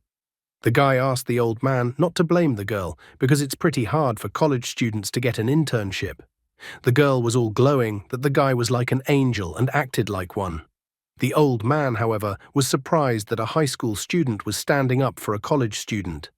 The old man was relieved when he realized that nothing had happened, for otherwise he would have lost his work again. He noted that work should be suspended due to bad weather, so he told everyone to leave the area near the lake with him. Zhou Luoxi inquired if the guy had managed to retrieve the lamp. The guy decided to confess that the lamp had shattered to pieces. The girl was amazed and disappointed since it was such a good artifact. Ying Che asked the girl not to worry and remarked that he had something better, and then showed his new bracelet on his arm. Dandan at this moment looked at the bracelet suspiciously. Ying Che decided not to miss the moment and invited Zhou Luoxi to join them if she wanted to. Zhou Luoxi asked him to call her evil sister. He was surprised to hear evil sis, even thinking that maybe the girl was that young fortune teller from the legends in his past life. Zhou Luoxi admitted that the commander had already invited her to join once before, but she had declined. Ying Che wondered if the girl knew why the commander had invited her. She wasn't interested, so she thought the invitation was to serve in the army. However, she wasn't that ambitious. Besides, with these treasures she was carrying in her sack right now, she didn't feel like joining any army. Ying Che was well aware of the coming of the divine war, so he believed that simply enriching himself would not help save his life. He had gotten to know Zhou Luoxi a little better, so he thought that there was no need to worry about her, because she would definitely dominate in the future, and she shouldn't have a problem defending herself. Seeing the pensive guy, the girl wondered if they hadn't forgotten anything. The guy thought about it too, but still couldn't remember anything. After his trip, Ying Che decided to return home. At home, he took out a bracelet and gave it to his sister. The girl was shocked that her brother had given her such a shiny and beautiful bracelet. She wasn't even sure if it was definitely meant for her. Kneeling down beside his sister, he told her to always wear the bracelet on her arm wherever she went. Bao Bao was delighted because the bracelet looked so beautiful. The system successfully recognized the new owner of the bracelet. The brother began to tell his sister that the bracelet was not just beautiful and shining, but also a powerful weapon. So once again he made a point to make his sister understand him, because if he wasn't around, the bracelet would protect her. His brother explained that when a girl was in danger or felt threatened, she should just think about activating the protection. The bracelet would then set up a shield around the girl afterward. The sister was new to this, so she had fun with it and immediately activated the defense. At the same moment, a shield formed around her, pushing all of the monsters, including Dandan, to the ceiling. Her brother then explained that in order to deactivate the shield, her sister just had to think about deactivating the shield. Thinking about it, the sister deactivated the shield and Dandan began to fall down. As it turned out, the bracelet could not only protect the girl, but also attack enemies. To attack, the girl had to mentally say the word attack. Without thinking for a second, the sister immediately mentally uttered the word attack. Medusa appeared from the bracelet at the same second, looking at Dandan with obvious distrust.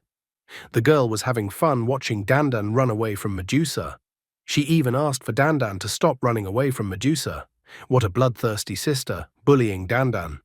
Just at this moment, Ying Che received a call on his phone from headquarters. He explained that thanks to the guide he had managed to organize, he was able to get what he needed. At the base in the East Sea, Wang Zifan was shocked when she heard that the guy was going to go into seclusion at a time like this. Ying Che admitted that he still needed to continue his training. In addition, he was worried about the team, as he couldn't return to the base yet. The Mo Xiaoxiao sitting next to Wang Zifan decided to reassure the guy, informing him that they would also put in more effort. Ying Che was surprised to see Mo Xiaoxiao sitting next to Wang Zifan when he heard her voice. He reported that the intensity of the training should double from now on.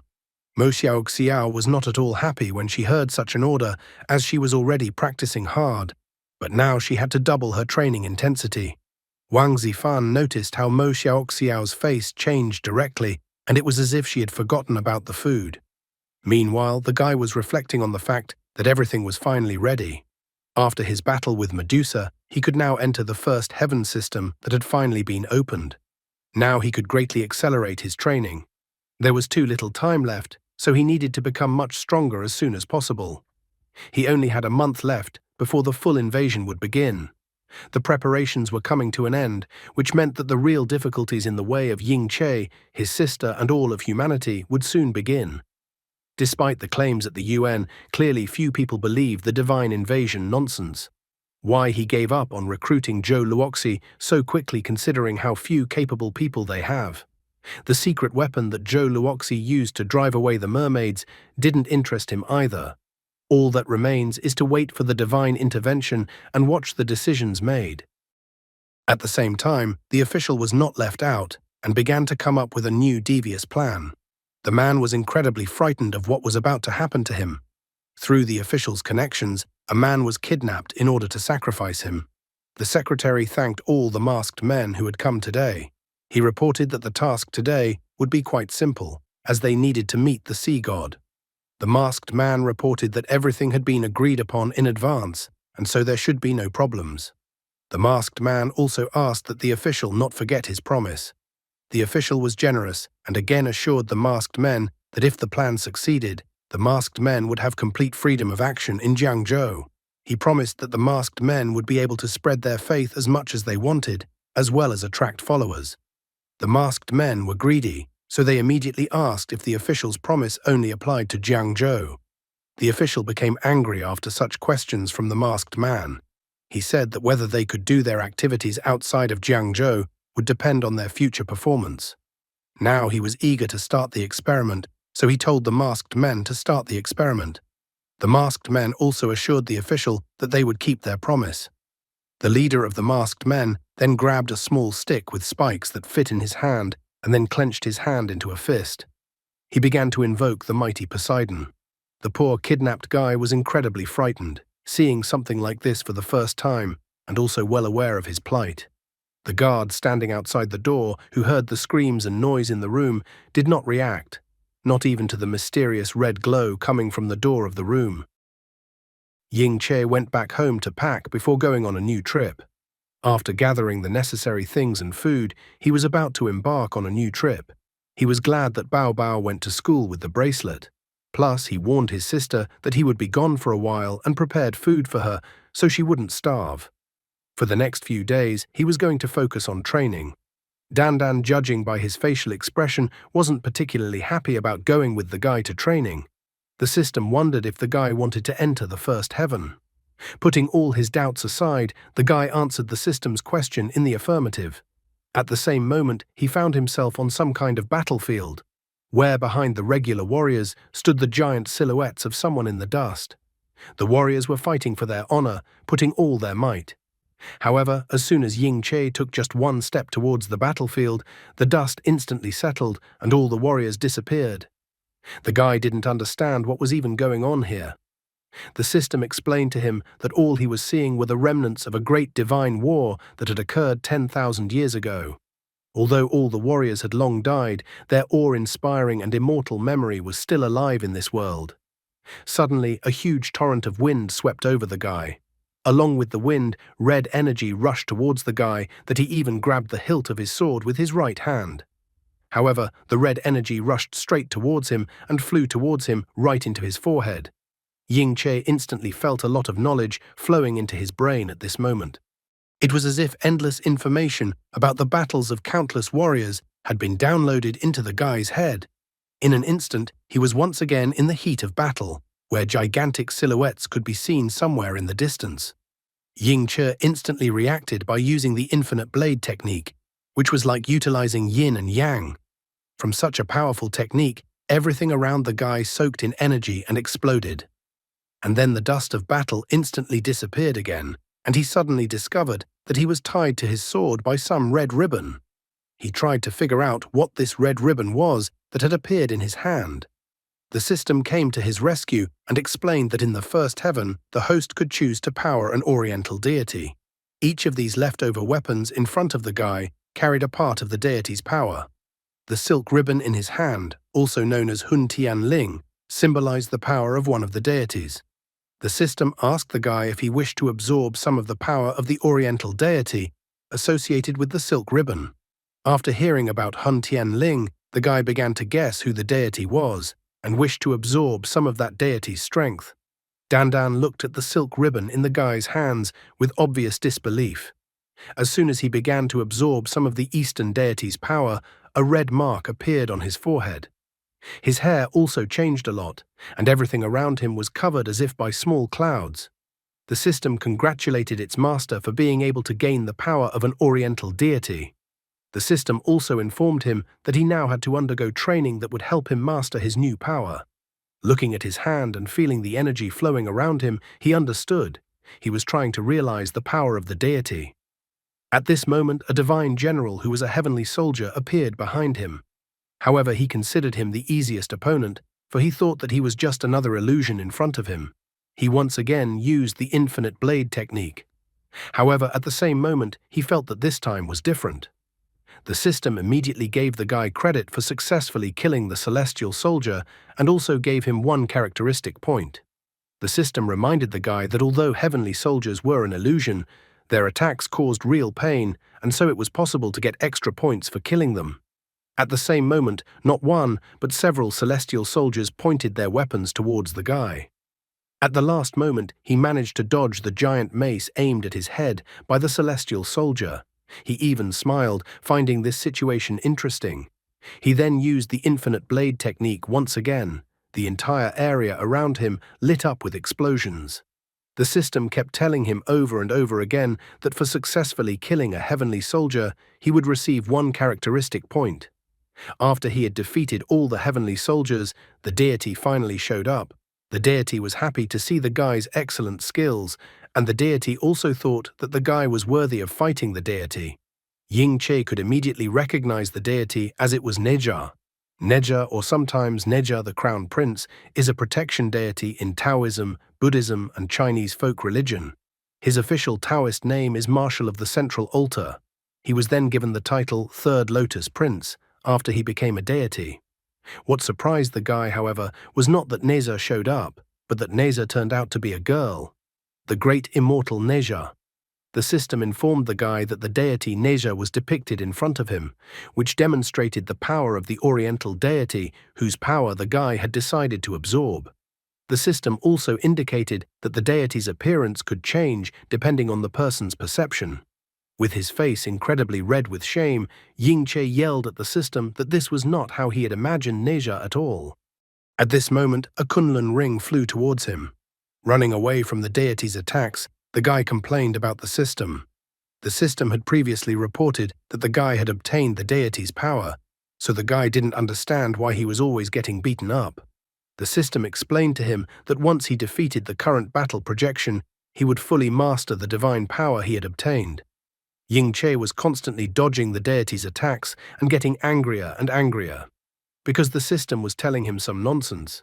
He had absolutely no idea how he could defeat Neja, who was incredibly strong and all, so that he could unlock his powers. All beaten up and running away from Neja, the guy suddenly saw the warriors in front of him. The system immediately reminded the guy that in a true divine war, not only are the main combatants involved, there are also countless soldiers who are also fighting. The Neja in female form was now taunting and asking the guy how he could escape from her now. A multitude of heavenly warriors with spears and swords were running towards him. Looking at Dandan, Ying Che wondered if he could help him. Dandan increased in size, and then Ying Che jumped on his head and they flew forward. Soon Ying Che and Dandan tiredly found themselves in the guy's room. They lay down on the floor to catch their breath from such a hard and tiring battle. During the time he was being beaten up, he didn't even notice how 3 whole days had passed. He even wondered if his sister missed him while he was away. According to the system's current data about the guy, strength, level 9, agility, level 9, endurance, level 9, spirit, level 8, remaining points, 0. Looking at his stats, he realized that the special training had yielded results, but he was still far away from defeating Neja. Looking at the screen of his phone, he was incredibly surprised because according to the stopwatch, only 15 minutes had passed. The system once again clarified that the passage of time inside 9 heavens was different from the outside world. 1 year in 9 heavens equals 1 day in the outside world. 15 days equals 1 hour in the outside world. Ying Che didn't expect such a secret in 9 heavens. With the help of this cheat, he would be able to quickly recover and surpass his peak strength from his past life. After all the explanations, the system once again asked if the guy wanted to enter the first heaven. Putting aside all his doubts after learning the secret, he immediately agreed to the system's suggestion. Meanwhile, in the room with Poseidon's invocation, the ritual was coming to its conclusion.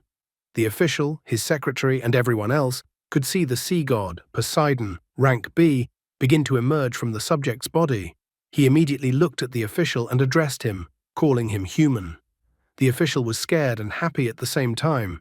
He stated that he was glad to finally meet the sea god Poseidon, and that he already knew of Poseidon's plan to invade Earth. Poseidon's look instantly turned serious as he tried to ask the official how he knew about his plan. The official explained that there was a prophet among mankind.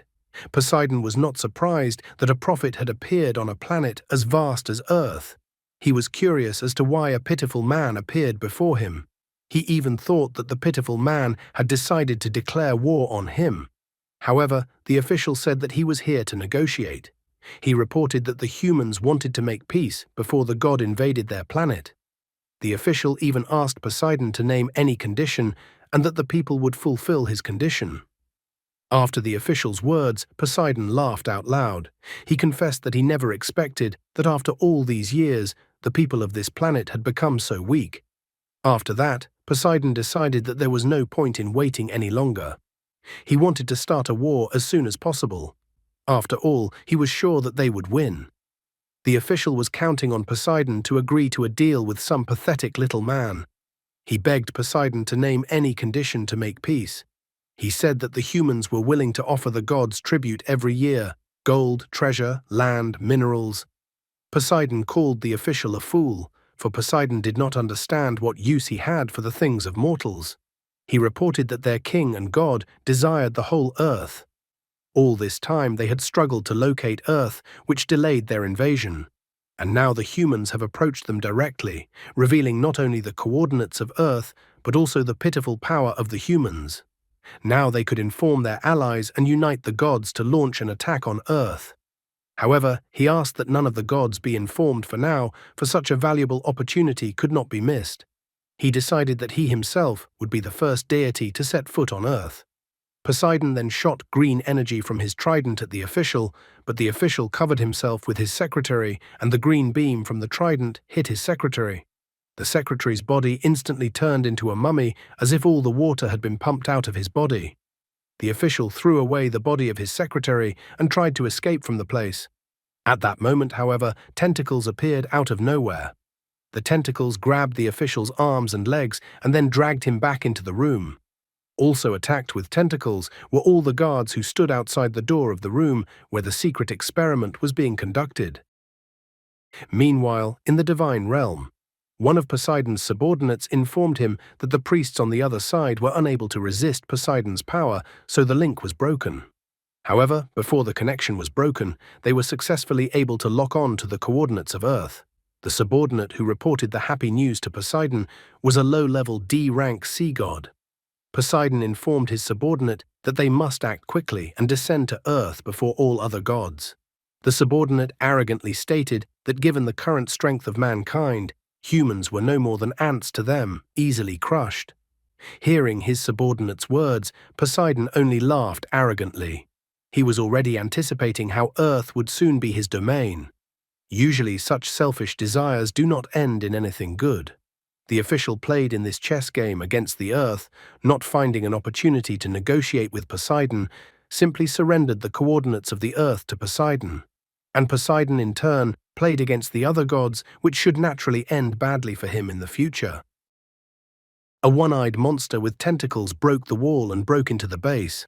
A guard tried to stop the monster, but he quickly noticed that his weapon was completely useless against the monster. The terrified guy complained that his weapon did not harm the monster in any way. As soon as he said that, all of his ammo supply was used up. The monster quickly grabbed the guy by the neck with its tentacle. However, help came to the guy. The girl chopped the monster horizontally with lightning speed. She was shocked as she didn't realize what was even happening. Mo Xiaoxiao couldn't understand how the monster was able to appear inside their base. However, thanks to her new skills, the girl managed to destroy the monster. Soon she came to Chang Huchen's office with a report on the monster incident. Wang Zifan perplexedly asked the girl how the monster had gotten into their base, since the base had incredibly strict security. Mo Xiaoxiao agreed with her, as she herself was surprised that the base was attacked from the inside, not the outside. After hearing the girl's report about the monster situation, Chang Huchen ordered to immediately search the entire base for intruders and monsters. Meanwhile, Ying Che, all beaten up, once again returned to his home from 9 heavens. Looking at his watch and finding the time to be 8:15 a.m., he was happy to notice that hours had passed since he got to 9 heavens, and in reality only a few minutes. He even had time to notice that his food had managed to run out, so he walked over to the refrigerator to grab some food from it to take with him before heading back inside. After taking food from the fridge and resting for a while, Ying Che returned to 9 heavens and immediately called Neja over. Neja was already sitting there and was lazily bored. She asked the guy not to call her out impolitely. Throwing his backpack on the ground, Ying Che once again asked Neja to fight him. However, Neja thought the guy was too weak. The guy started teasing her, insinuating that Neja was just scared to fight him. After regaining his red-marked form, the guy started taunting that Neja was afraid to accept his challenge. Neja gave in to the guy's provocation. Neja arrogantly stated that she would play along with the guy and would not hold back this time. Ying Che immediately felt Neja's anger and his backpack flew aside. Bread in bags started to fall out of the backpack. A water tornado began to form around the guy. The guy couldn't understand where seawater even came from in a place like this. Hun Tian Ling began to wriggle around Neja's arm, and then Neja shouted that the sea had opened and the dragon had died. At the same instant, Hun Tian Ling punched the guy in the face. From that punch, the guy flew up and flew far away. Neja continued to mock the guy. After all, the guy is shouting loudly, but he is still as weak as before. Meanwhile, somewhere out at sea, a little boy was shouting to the guy next to him that he had seen a whale. The boy was worried about the boy, so he asked him to be careful not to fall overboard. Suddenly, some kind of rift or warp opened up in the sky, and the boy was very surprised, not realizing what was happening. From the rift, black drops began to fall at once, like ink.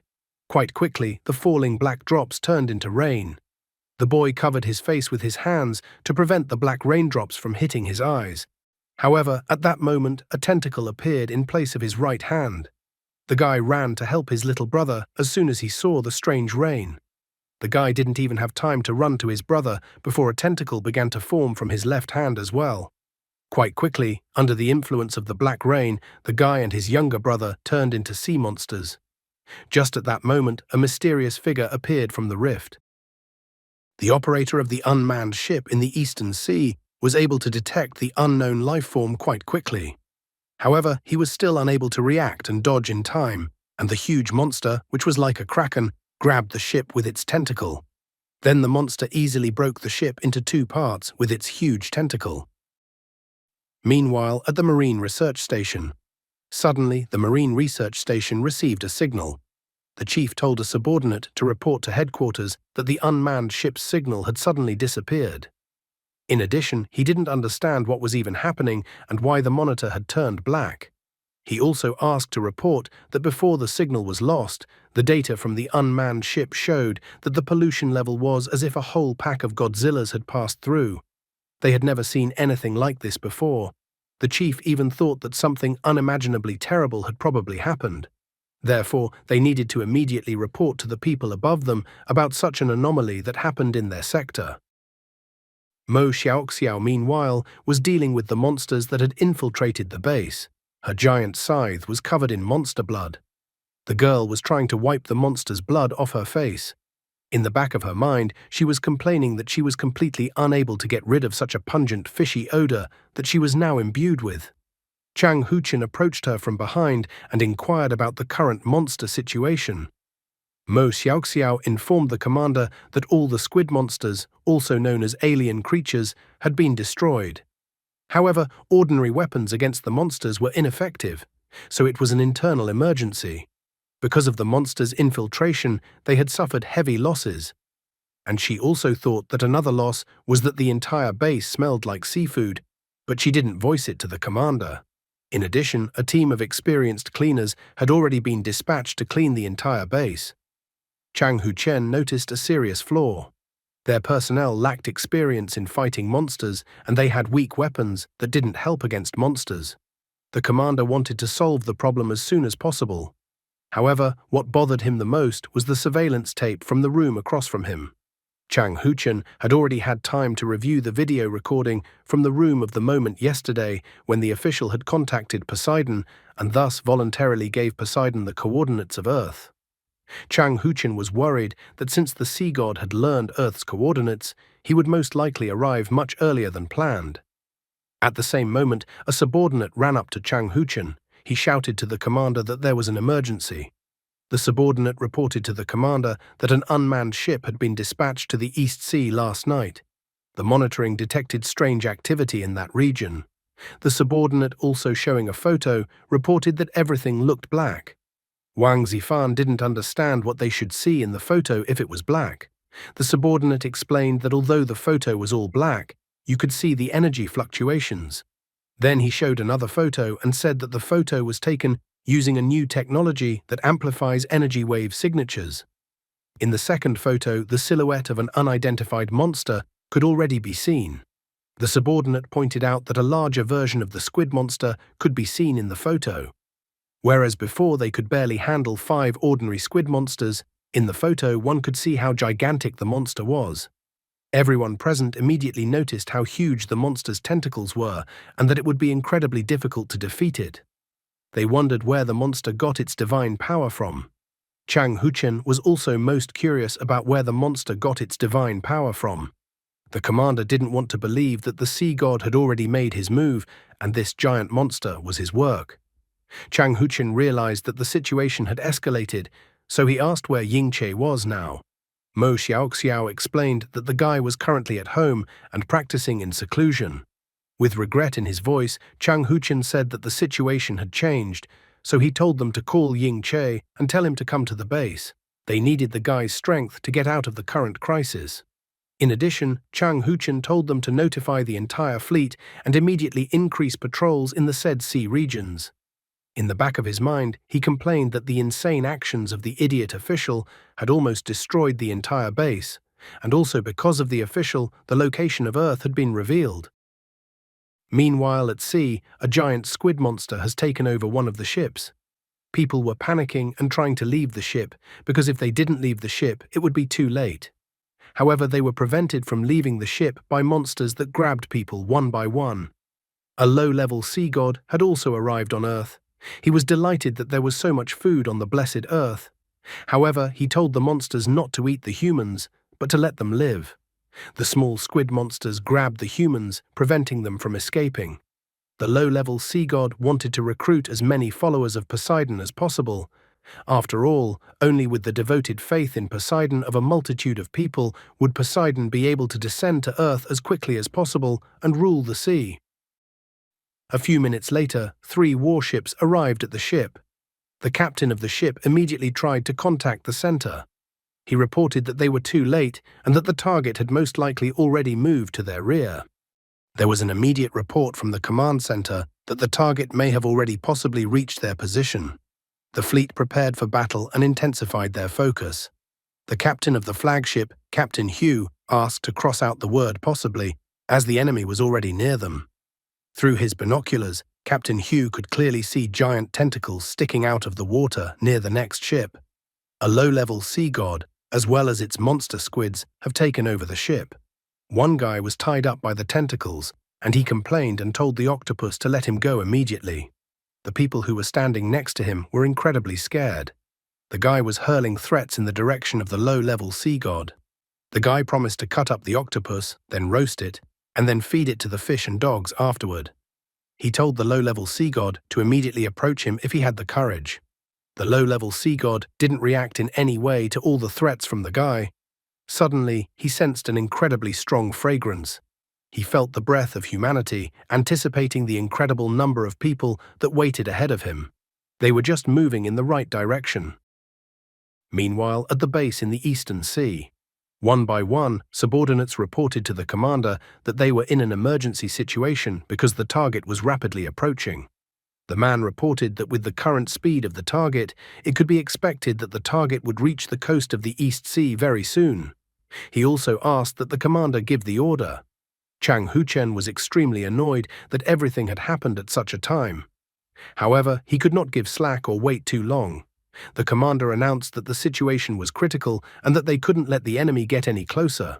Therefore, he ordered the fleet on the front lines to take all necessary combat actions immediately. He also told the First Department to immediately gather the Godslayer troops and deploy a defensive line along the eastern coast. Mo Xiaoxiao understood the commander's order. The liaison addressed all the units. He relayed the commander's order, informing them that the destroyer fleet was authorized to take any necessary action. The destroyer fleet had to buy time until the East Coast defense setup was completed. Captain Hu instantly announced that a Level 1 alert had been initiated. Ying Che would most likely be like Saitama in the Monster Association arc, and would appear at the very last moment of the battle with the Sea God. In the meantime, people should realize how powerless they are against divine monsters. All the fleet's ship commands were raised on alert. The captain received a message that the destroyer's main weapon was ready for use. The target was taken in the scope, and the man was waiting for the captain's command to attack the target. As soon as the captain's permission was granted and the order was given to attack the enemy, shots rang out from all the ships in the fleet towards the enemy ship. Almost all the shots from the ship's cannons hit the target accurately. The captain received a report of a direct hit. However, he saw for himself that their attack had no effect on the enemy. Nevertheless, the captain was not going to give up, but was going to accomplish the task at all costs. Therefore, he ordered torpedoes to be launched at the enemy immediately. Torpedoes from all ships were launched, and, as well as a volley of cannons, hit the target. However, this too was of no help, as the unknown life form was approaching them at high speed. One of the ships tried to dodge to the left, but just at that moment a giant monster surfaced out of the water. Things were incredibly bad, and their time was up. The monster had almost completely surfaced, and it turned out to be just unbelievably gigantic in size. The captain refused to give up. Even at such a second, he gave his last order: attack all enemy targets using maximum firepower. After his words, the destroyer he was on was bitten in half by a giant monster. The subordinate began to panic slightly, as the captain appeared to have perished. He was going to take all the monsters with him, but not let anyone go through them. He then told the others to take aim. Afterward, he told them to continue the continuous powerful bombardment of the monsters. A barrage of fire from the ships rained down on the giant monster, but it did not cause it any significant damage. The low-level sea god watched the entire confrontation. He was amused by how stupid and amusing the little men were. To him, this kind of senseless resistance from humans against them was simply laughable. Nevertheless, he was thrilled that the tiny blue star was as easy to conquer as expected. Chang Huchen, who was watching the battle from the headquarters, sadly and shockingly remarked that usually weapons were useless and that even heavy weapons had no effect on the monsters. He once again asked if Ying Che had arrived on the battlefield. However, Wang Zifan reported that they were unable to contact the fellow. Chang Huchen couldn't understand how this could even happen. Wang Zifan explained that their men couldn't find the guy, and the guy seemed to have disappeared. The commander was angered by this kind of information. He ordered to send more people to search for the guy. Chang Huchen even ordered to turn the whole of Jiangzhou upside down, but to find the guy and bring him immediately to him. The subordinates understood the commander's order. At the same time, Ying Che wasn't exactly relaxing. He tried to provoke Neja again, asking her if she wanted to say that she had lost. However, Neja continued to respond to all the outbursts and provocations from the guy and refused to give up. The girl didn't understand what the guy was up to when he put a ring around her neck. After her words, Ying Che exhaled tiredly as he grabbed the hilt of his sword. The guy tied the girl up and then took his sword out of its sheath. Neja didn't understand what the guy was even up to. After 300 days of fighting, Ying Che was finally able to win, something he was very proud of. After he said that, he swung his sword and chopped the fake Neja. Neja tried to stop him, but he didn't listen to her. Once he dealt with Neja, the system reported that the guy had successfully defeated Neja and that he had gotten 0 attribute points. At this moment, all of his attributes were level 9. After reading the system's alert, the guy was incredibly indignant that he hadn't gotten any attribute points. He grabbed what was left of Neja by the collar and wondered why. If Neja lost, he wasn't being awarded any attribute points. The system informed him that it wasn't that it didn't want to award him attribute points at all, it was just that the guy had already reached the maximum level. And if he wanted to level up, he had to open the next realm, the second heaven. Ying Che queried about the next realm, and then the system pointed the guy to the stone monkey behind him. To activate the second heaven, the guy needs to shake the stone monkey's hand to let it feel an aura that is stronger than the stone monkey's. Then the guy will be able to open the way to the second heaven. Otherwise, Ying Che will be stuck in the first heaven until he accumulates enough external merits. The guy stared at the stone monkey incredulously, for everything sounded too simple. Everything around the guy sparkled as he resolutely went to the stone monkey. He was going to show the monkey all the raging power that was hidden within him. When he approached the stone monkey, he grabbed its hand and then politely asked it to send him to the second heaven. However, as soon as he touched the monkey's hand, it declared that he was not worthy of it and pushed him out. Ying Che rumblingly appeared in his room, the monkey's push nearly destroying the wall of the apartment. Leaving the wall and landing on the floor, the guy started cursing the damn monkey. He was furious at the monkey's antics, so he immediately asked the system to open the southern heaven gate for him. However, the system informed the guy that he didn't have enough authority to do so. This made Ying Che even more angry, for it turns out they were all involved in this. He even threatened to tear them all apart. Just at this moment, the door to the room opened abruptly. The commander's subordinate came running into his room at the noise and excitedly shouted that the guy was here and they had finally found him. Such an action by the subordinate commander only caused the guy to be perplexed. Meanwhile, thanks to the wall and the helicopters, the military was still able to fight off the monsters. Although they couldn't really harm the monsters, but only delay them. Despite all the defensive efforts made, the monsters continued to break through and advance. The giant monster was already storming the wall with the rest of the monsters. The military tried to hold back the monsters by constantly attacking them, including from helicopters. They were commanded to keep the sea beasts behind the iron wall. At all costs, the military had to prevent the monsters from crossing the defense line. They tried again and again to attack and obstruct the giant sea monster in every way possible. The giant monster didn't ignore their attacks on it, but tried to attack the helicopters. The wall successfully deterred the attacks of such a formidable and gigantic monster, but soon it began to crack. The military realized that at this rate the wall could be breached. They tried to follow orders and hold the defense line by increasing their firepower. However, the monster stopped being distracted by the helicopters and forcefully jumped out of the water and brought the full power of its body down on the wall. Because of this monster's pressure, the wall was broken through after all. The sea monsters whipped after the giant sea monster into the breached gap in the wall. One of the helicopters immediately reported to headquarters that the enemy had broken through the first line of defense, so they were requesting reinforcements. On the second line of defense, fighters from the Godslayer squad were already waiting for the arriving monsters. Mo Xiaoxiao excitedly reminded all the Godslayer squad fighters that they had trained incredibly long and hard, so now it was time for their squad to show their strength to protect the Earth. The girl grabbed her weapon and was the first to rush into battle. The soldiers of the Godslayer squad were shocked. They saw for the first time what their commander could be like. After all, as soon as Mo Xiaoxiao released her scythe, she began to destroy the monsters one by one without showing any pity. The monsters with burning eyes rushed towards the girl, but the girl's giant scythe didn't leave any of the monsters a chance. Although there were many sea monsters, but because of Mo Xiaoxiao's actions, the ranks of sea monsters were rapidly thinning. However, the girl was not satisfied with her results, as she realized that at this rate they would be fighting monsters endlessly. In addition, the giant sea monster was still not going anywhere, and it would be much harder to deal with it than the monsters she had already destroyed. Shangguang Guozi also entered the battle, destroying the monsters that were near him. In the heat of battle, he noticed that a whale was widening a gap in the wall, so he informed the others that they needed to stop this monster as soon as possible.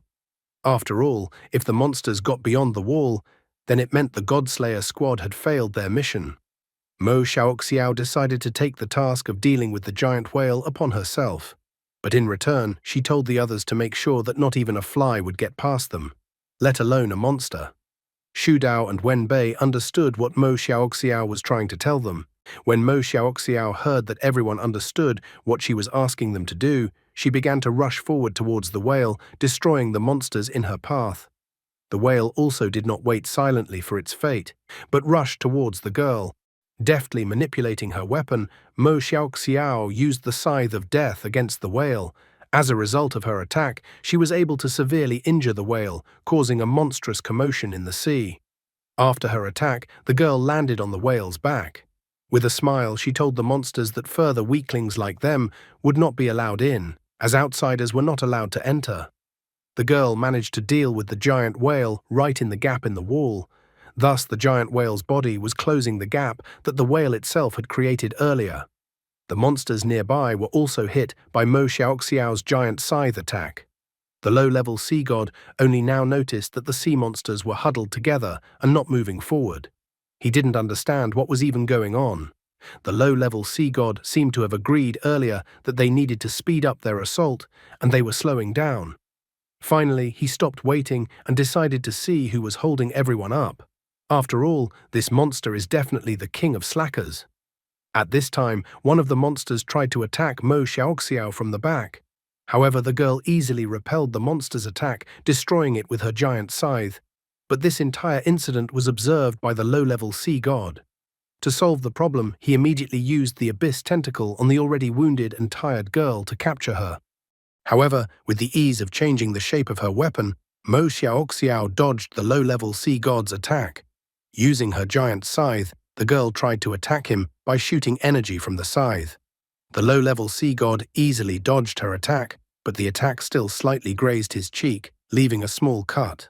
The arrogant low-level sea god was hurt that the girl dared to harm him. He immediately went into battle mode, informing him that the girl would pay for injuring him. The weather changed drastically and the sky was covered in clouds as he decided to use the sea god's wrath. He easily managed to throw back Mo Xiaoxiao, who promptly fell onto the whale's body. Her wounds were not fatal, but she was seriously hurt by one such attack. The monsters, seeing that the girl was weak and vulnerable, immediately rushed to attack her. At this moment, Shang Guanguozi came to her aid and attacked one group of monsters. Xu Dao dealt with the second group of monsters with the energy released from his hand. Wen Bei threw his beads and attacked the third group of monsters. The girl had faith in her team, not paying attention to the smaller monsters. Her gaze was still fixed on the low-level sea god. Shangguan Guozi pointed out that the girl's rear was closed, so none of the monsters would even get close to her. The guys informed the girl to leave the defense to them, while she herself tried to focus only on the flying mosquito in front of her. Mo Xiaoxiao understood what the guys were trying to convey to her, so she immediately smiled. The low-level sea god was pissed off that he wasn't being put into anything, so he ordered all the monsters to rush to attack. He felt that since the ants were so eager to die, he would give them the opportunity. The sea monsters once again furiously rushed to attack, trying to destroy the Godslayer squad. Mo Xiaoxiao had to break through the countless monsters once again. In the end, she declared that she was leaving the rear to the others, and she herself was tearing towards the main monster. Momo didn't see any problem with this because although there were many monsters, they were weak. Wen Bei was also standing on the defense, trying not to let the monsters pass. Mo Xiaoxiao with a giant scythe was rushing forward towards the low-level sea god, urging him to give her his life. The girl swung her death scythe and tried to strike the low-level sea god. Just at this moment, Ying Qi was slicing watermelon at his home. After slicing the watermelon, he offered a slice to the commander's subordinate. However, the subordinate grabbed his hands on his head. He stated that now is not the time to eat watermelon, as the date of the divine descent has been changed. The man asked the guy to immediately go with him since the divine descent had already started. Ying Che yelled at the man for not telling him this information earlier. However, the commander's subordinate resented the guy for not giving him even a chance to tell him this information earlier. It looked like Ying Che would still have to go to the battlefield without eating watermelon. With great difficulty, Mo Xiaoxiao managed to defeat the low-level sea god, and she tried to catch her breath while sitting on the remains of the low-level sea god's body.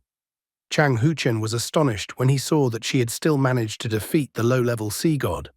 All the people in the headquarters who were watching the battle rose from their seats and clapped happily. The low-level sea god's main body, meanwhile, was sinking to the very bottom. However, he didn't stop there and began to cast a spell. He began summoning the great creature. At the same instant, a bright blue ray shot out from him into the sky. Mo Xiaoxiao turned around to look at the blue ray rushing towards the sky to see what was even happening.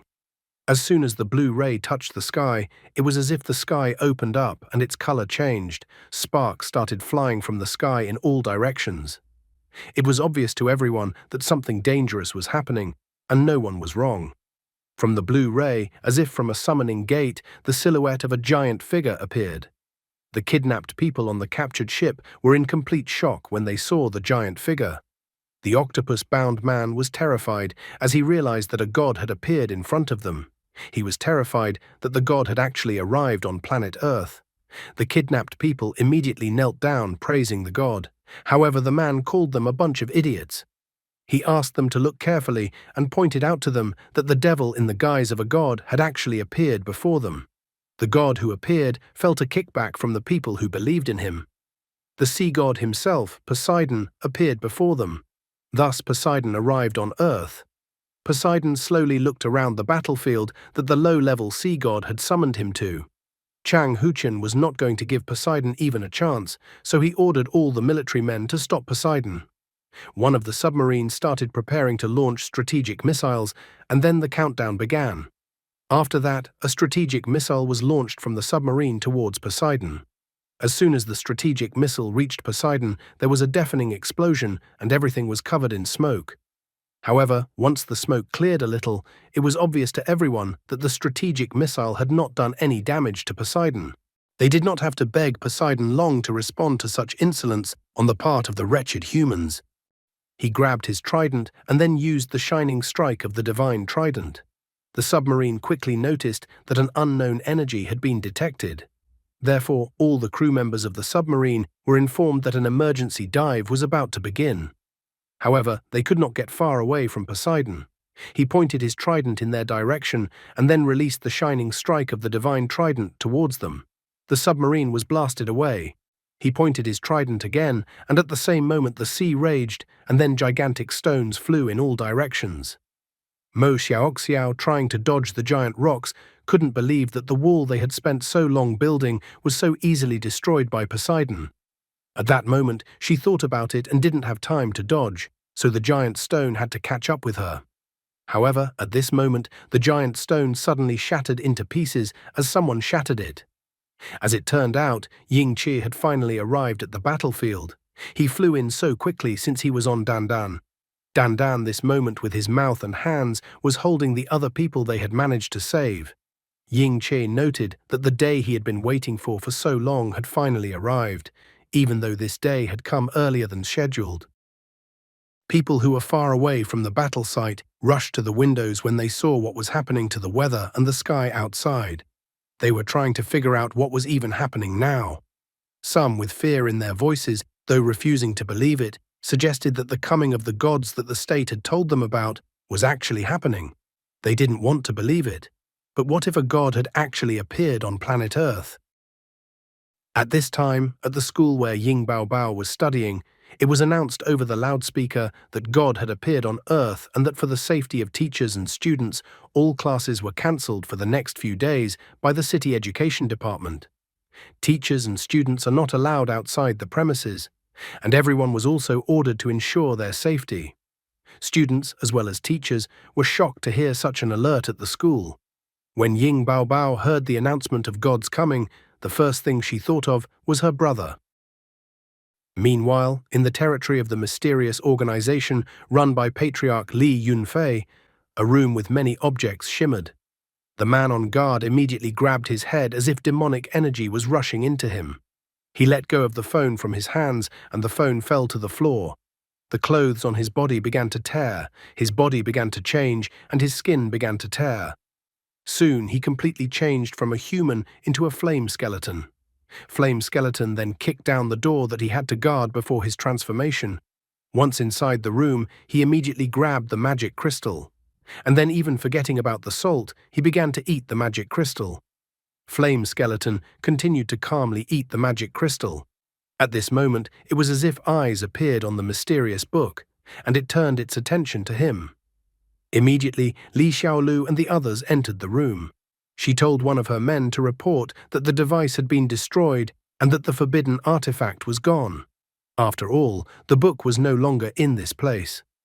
Hearing the noise, Flaming Skeleton, still gnawing on the magic crystal, turned his head in their direction. Li Xiaolu announced to the others that she would disarm Flame Skeleton and the others should immediately report the matter to the Patriarch.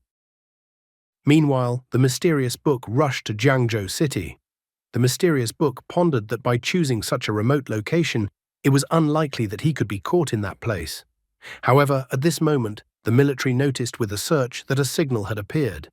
They were looking for the book, so the leader announced to the others that the artifact was nearby and asked the others to search carefully all around. At the same time in Yuanling Elementary School, Ying Baobao was heading home from school and looking at the note in her hands and didn't understand what was happening to her big brother now and where he was. The note that her brother had left her and that she was now reading was that her older brother was going to protect the earth. He said that in the meantime his sister should ask the aunt next door to feed her a couple of meals. He noted that he had already made arrangements with Auntie. Ying Che also reported that he will always love his sister. Finally, one of the military reported that he had found the source of the signal and then pointed to the sky. The book flying through the sky was surprised that they had found it so quickly. The artifact was about to teleport but suddenly discovered that the skill was on a cooldown. Putting part of the book back in place, the artifact couldn't figure out what to do in such a situation. Suddenly, he noticed Ying Baobao, who was walking from school with her school backpack.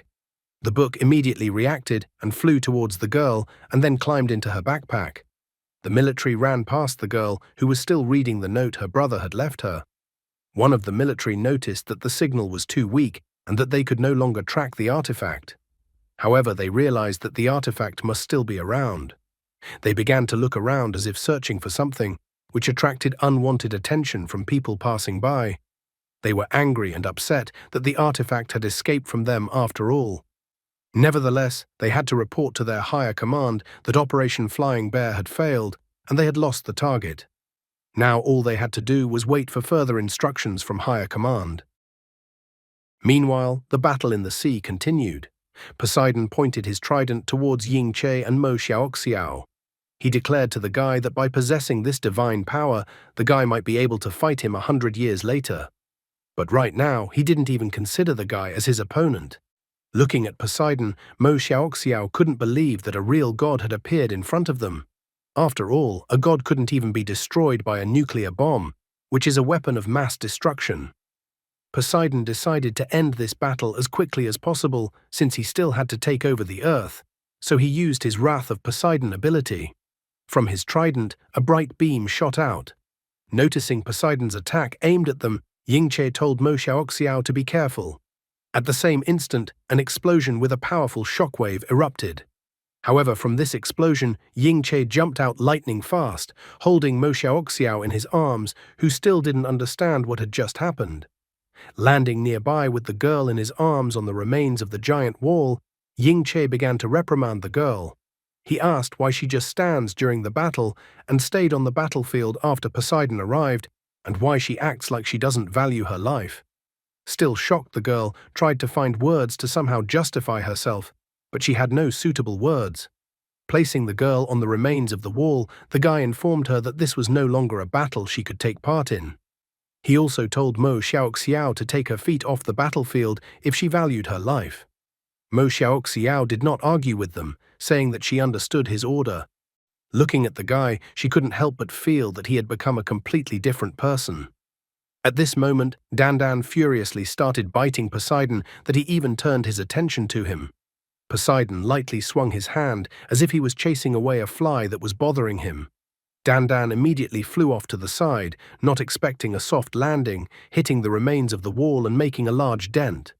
Looking at the guy, Poseidon ordered the demon to stop being so arrogant and surrender immediately. However, at that moment, the guy seemed to be enveloped by a golden energy that gave away after a giant golden figure behind him.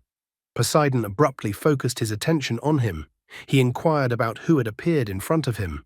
He also complained that for some reason he felt that the odor coming from the guy was rather familiar and disgusting at the same time. A giant figure behind the guy materialized, informing him that her name was Neja and that today she would kill the monster in front of her. Wang Zifan was surprised, but at the same time glad that the guy had made it in time. Chang Huchen warily watched the fight, for all hope and all bets were placed on Ying Che. At headquarters they were surprised, as Neja belonged to the Oriental gods. For Poseidon, the appearance of the Eastern god was as much of a surprise as it was for the commander-in-chief and the others in the command headquarters. He thought they were all dead, but he didn't expect Neja to be the only survivor. The guy's body was enveloped in flames, and he got into a fighting stance, and after that, Neja commanded to start the death trial. At this point, it was no longer a low-level god who appeared before mankind, but a full-fledged sea god, Poseidon. How can they get rid of him? Holding the fiery spear in his hands, Ying Che dashed behind Poseidon's back at a tremendous speed. At this moment, his eyes were sparkling and blazing. He used the spear in his hands and attacked Poseidon with a firestorm. Poseidon closed himself from the guy's fire attack with one of his tentacles. After that, he tried to attack the guy with the same tentacle. Poseidon thought the guy was just an ant who didn't know how to live and die. He was even amused that the Eastern gods were still the same and hadn't even changed. After all, he thought that the Eastern gods only knew how to hide. Dodging the attacks of Poseidon, who was trying to catch him, Ying Che even laughed at Poseidon, since he immediately realized that the side of Poseidon he was showing them was just a facade. At this moment, one of the tentacles still caught up to him, but he calmly covered himself with the spear in his hands from this attack. He even noticed that Poseidon's attacks were a bit too slow. He then jumped onto Poseidon's tentacle and ran up the tentacle. Running as close to Poseidon as possible, the guy used the 8 sword techniques, fire. This fire attack successfully caught up to Poseidon, and he even squealed from the attack. Once the dust and smoke from the attack settled, it could be seen that Poseidon appeared to be injured. So he wasn't untouchable, and the guy's chances of defeating him were there. But suddenly, Poseidon's wound healed almost instantly, and there was almost no trace that there was a wound there before. However, Ying Che did not despair. He stated that although he could be called a simpleton, he was nevertheless a tough nut to crack. Poseidon tried to strike his right shoulder with his left hand, as if he intended to finish off an annoying mosquito or fly. Ying Che pointed out that Poseidon was too big, so in order to completely destroy him, they needed to hit Poseidon's weakest point. Poseidon was incredibly annoyed with the guy. He kept comparing the guy to an annoying fly. Eventually, he decided it was time to end this whole circus. He pulled out his trident and used the 10,000 waves ability. Red thunderstorms appeared everywhere, and the weather began to change again. Echoing the ability Poseidon had used, the sea raged. The people on the ship were being rocked by the waves, so much so that some of them couldn't keep their balance and fell on the deck. Ying Che was not going to let Poseidon do whatever he wanted, so he stretched out his hand and said, "The sea rages, the dragon perishes."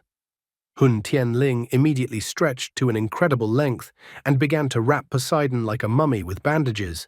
Now Poseidon couldn't move normally.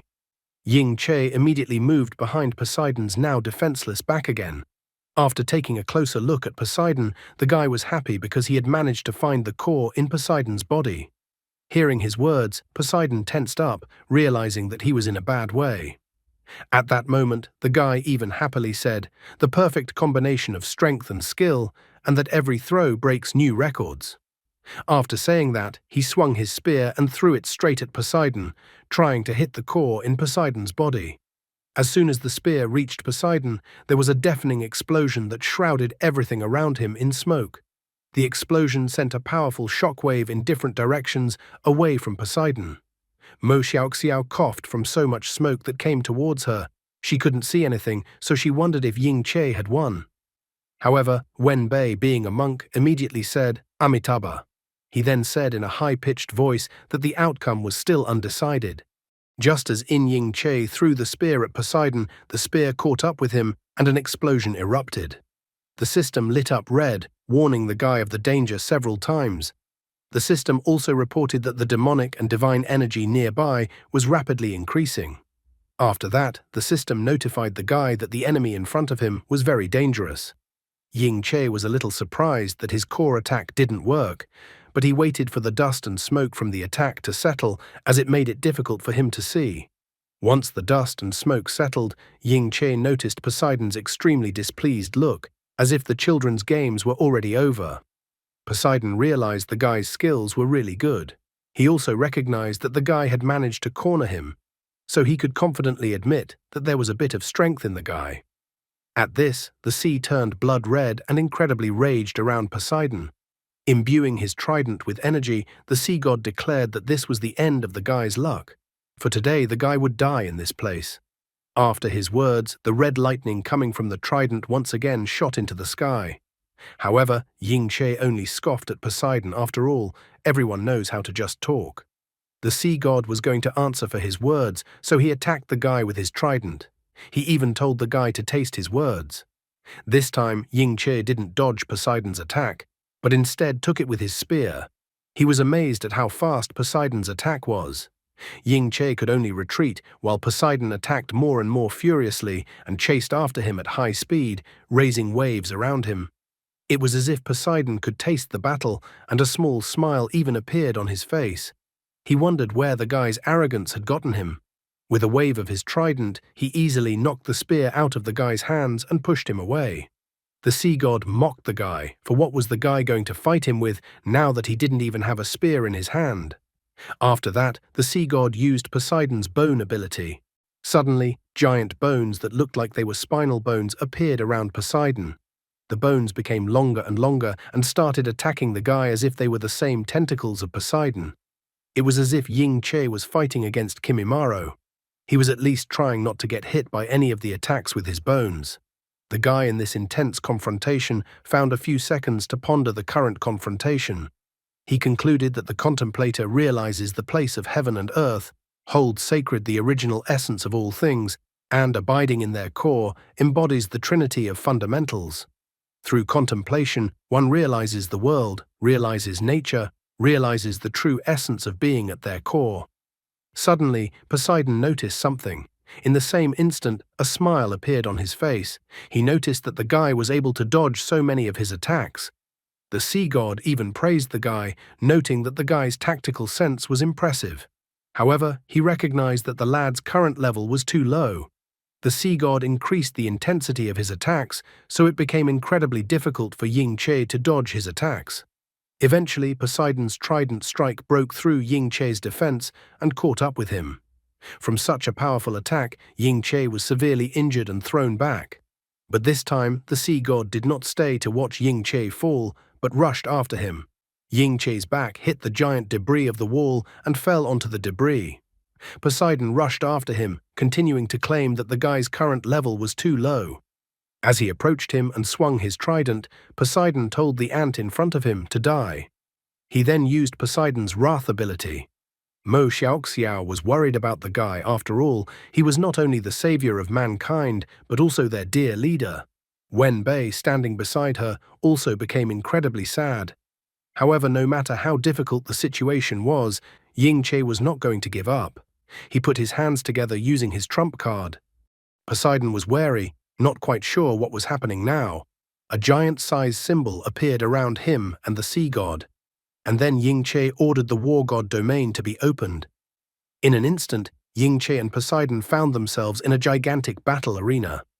As soon as they entered the arena, Poseidon was immediately put in chains. Sitting beside him, Ying-che mockingly asked Poseidon, who said he had no weapons. The sea god still couldn't understand what was going on, so he asked the guy about what was going on.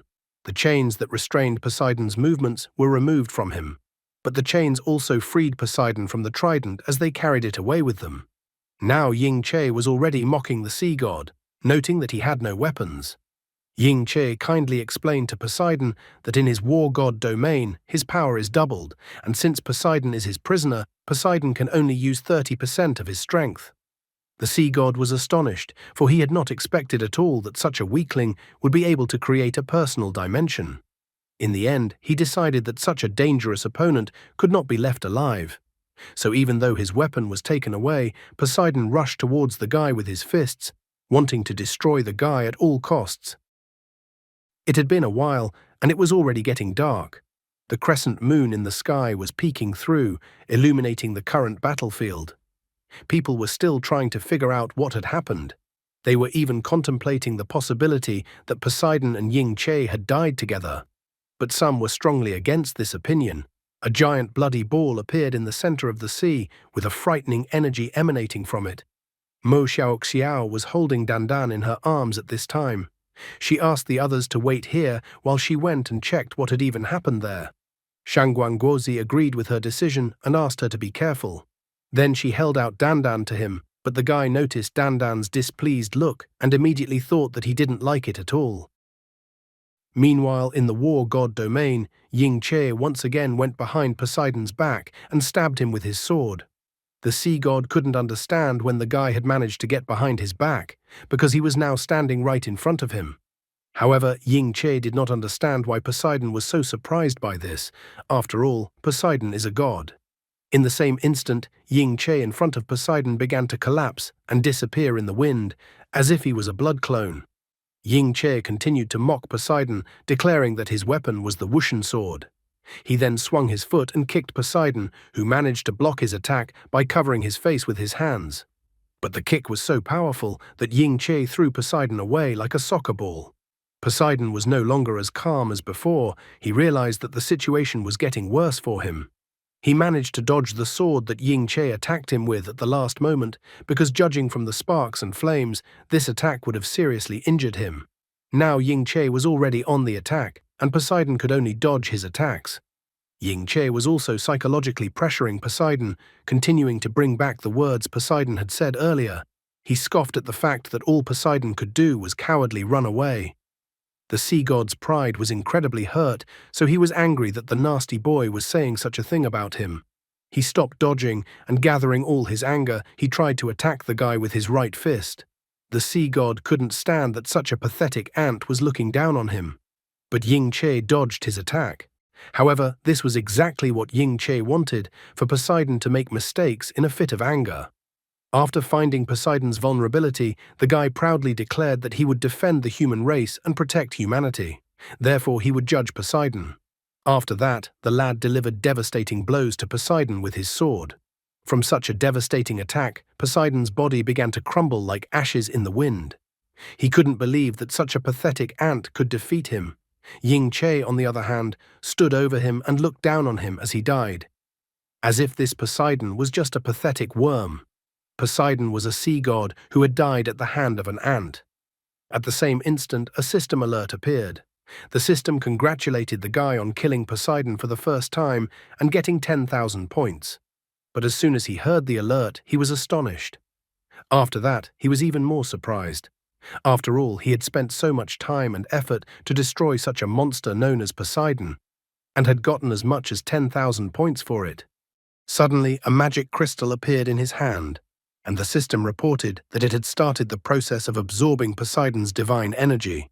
After absorbing the energy, the system reported that 9 Heaven's second level, Xiantian, was 50% open. The guy was glad that he was one step closer to crushing that arrogant ape that had thrown him out into the real world last time. He even laughed to himself, noting that fighting real gods was the right way to level up. After that, the guy put his hands together and dispelled the war god domain. What will happen in the guy's adventures next, and is Poseidon finally dead? At that moment, a man asked all the people standing near him to look at the sky. After looking at the sky, everyone saw that the sky was gradually turning blue again, which surprised many people. After that, the entire Godslayer squad began to rejoice that they had managed to win this battle. Laughter and cheers rang out on the battlefield. Everyone was happy that the sea god had finally been defeated and humanity was still alive. Moving closer to the strange sphere, Mo Xiaoxiao began to call out to Ying Che, hoping that the guy would hear her. However, as soon as she touched the strange sphere, the sphere disintegrated and the girl started to pitch out of surprise. To avoid falling to the ground, the girl was forced to squat down. At the edge of the cliff, she saw Ying Che, who was looking into the distance, enjoying the sunset. The girl called out his name again, but it was as if the guy didn't hear her and continued to stare at the horizon, holding a magic crystal in his left hand.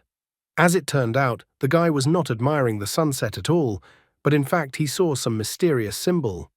Mo Xiaoxiao stopped restraining her emotions and ran up to the guy, hugging him. Due to this unexpected action on the part of the girl, the magic crystal in his hand slipped and fell to the ground. The girl, however, hugged him with such force and fervor that she knocked him to the ground. As she hugged him, she confessed that she was very glad that the guy was alive and that he was all right. After all, many thought the guy had died in the battle with Poseidon. She also admitted that he scared her to death. The guy tried to break free from her embrace, claiming he couldn't breathe anymore. Just at that moment, Shu Dao, Shangguan Guozi, and Wen Bei approached them. After looking at the guy and girl, Shu Dao decided that they were a beautiful, loving couple, so he covered Shangguan Guozi's eyes with his hands. He felt that children should not see such an embrace between two adults. However, Shangguan Guozi pointed out to him that he was just short and not a child. Suddenly, Mo Xiaoxiao tore her gaze away from the guy. Noticing the stone that the guy had dropped from his hand earlier, she noted that the guy appeared to have that item as well. Ying Che was surprised to hear something like this from the girl. Then she explained that she had more than 100 of these stones. She then pointed out a whole mountain of magic crystals to the guy. On top of the mountain of crystals was Dandan, who was so happy, devouring one magic crystal after another. Ying Che's face changed drastically, as if he was petrified. He was so excited about one magic crystal, and the others had long since surpassed his result. Ying Che began to complain about Poseidon. He called Poseidon shameless because he had only given him one magic crystal. Dandan, as if feeling threatened that his food was about to be taken away, tried to stuff as many magic crystals into his mouth as possible. From eating so many magic crystals, his stomach swelled to an unbelievable size. Ying Che was enraged that Dandan had eaten so many precious magic crystals in one sitting. Suddenly, Dandan evolved, taking on a new form. Wings even appeared on his back. Ying Che and Mo Xiaoxiao immediately started applauding, and the guy even thought it was cool that Dandan could evolve. A second later, the guy was already fiercely expressing his emotions. He didn't understand how Dandan could evolve at all. He even compared Dandan to a Pikachu. Dandan refused to listen to the guy yelling at him, so he flew up into the sky on his new wings. Mo Xiaoxiao also pointed out that Dandan was already ignoring all the cries from Ying Che. Meanwhile, the low-level sea god was not dead. He noticed a mark in the sky. The low-level sea god couldn't believe his eyes. He refused to believe that Poseidon had been defeated. One of his tentacles slapped him in the face, telling him to wake up, as now was no time to get depressed. Looking at his tentacle, the low-level sea god agreed with him.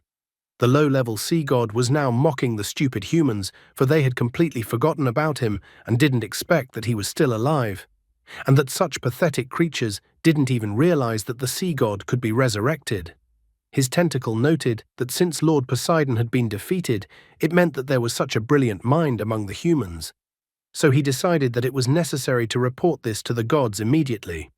The tentacle believed that now was not the time to share the glory and advised him to call for help from the other divine rulers. After that, the low-level sea god severed the tentacle from himself. After separating from his main body, the tentacle transformed into the shape of an octopus. The low-level sea god was already anticipating that they would gather a large force and launch a full-scale attack on the blue planet to wash away the shame with blood. He believed that with so many divine rulers against billions of humans, the advantage would definitely be theirs. Suddenly, behind him, he heard a flap of wings and that someone was coming toward him. As it turned out, it was Dandan, waving his tail and wings and rushing straight towards him. The low-level sea god couldn't understand where the clownfish had come from. Dandan flew towards him and aggressively clamped its teeth into his arm. However, the low-level sea god laughed at Dandan for being so small and not being able to swallow it. On the contrary, he thought that since the monster flew to him and he was ravenous, the monster would come up to satisfy his hunger. However, the low-level sea god, accusing people of being stupid, actually turned out to be the biggest fool of all. After all, he shouldn't have made Dandan angry. Dandan dramatically increased in size and sucked the low-level sea god through his mouth like a vacuum cleaner, or like he was eating noodles. The extremely serious Dandan swallowed the low-level sea god whole. Seeing a blue mark in the sky, he abruptly rushed towards it. As soon as he flew through the mark immediately began to crumble, as if ice had begun to melt.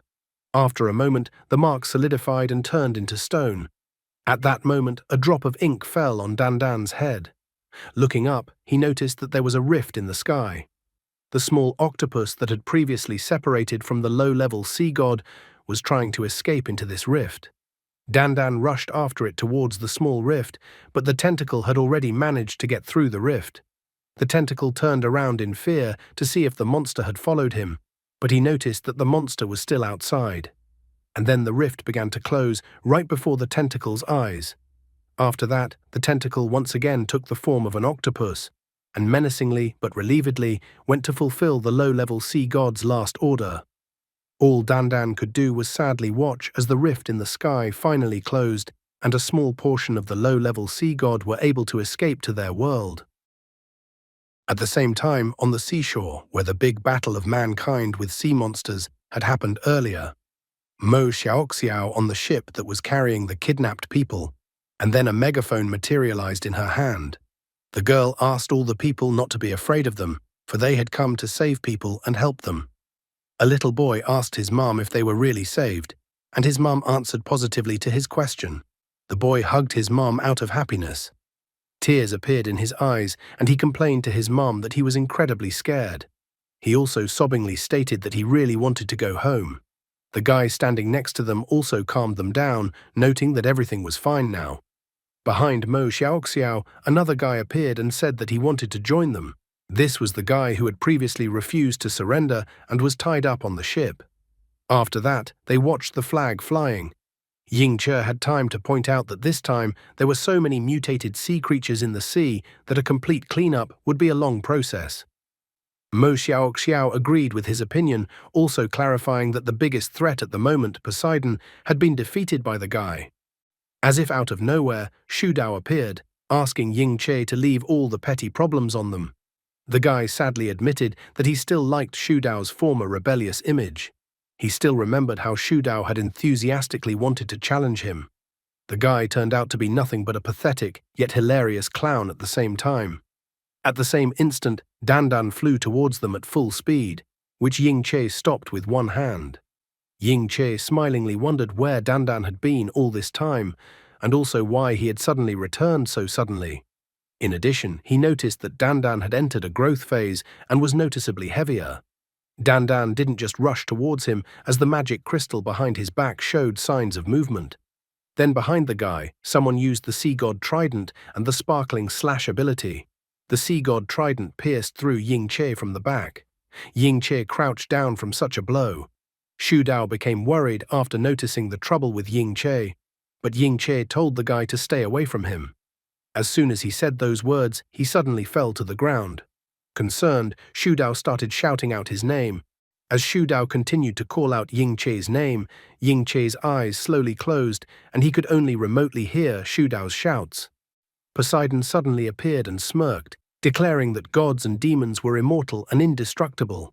On the ship with the surviving but previously kidnapped humans, the Godslayer military noticed suspicious activity. At the same instant, red system windows appeared near Ying Che, notifying of high-energy contamination. The system was notifying that the system host was dying and that urgent action was needed. Mo Xiaoxiao and Shangguan Guozi looked at the guy fearfully. Mo Xiaoxiao continued to inquire about his health and called his name. None of them could understand what was even going on. Just at this time, more people arrived.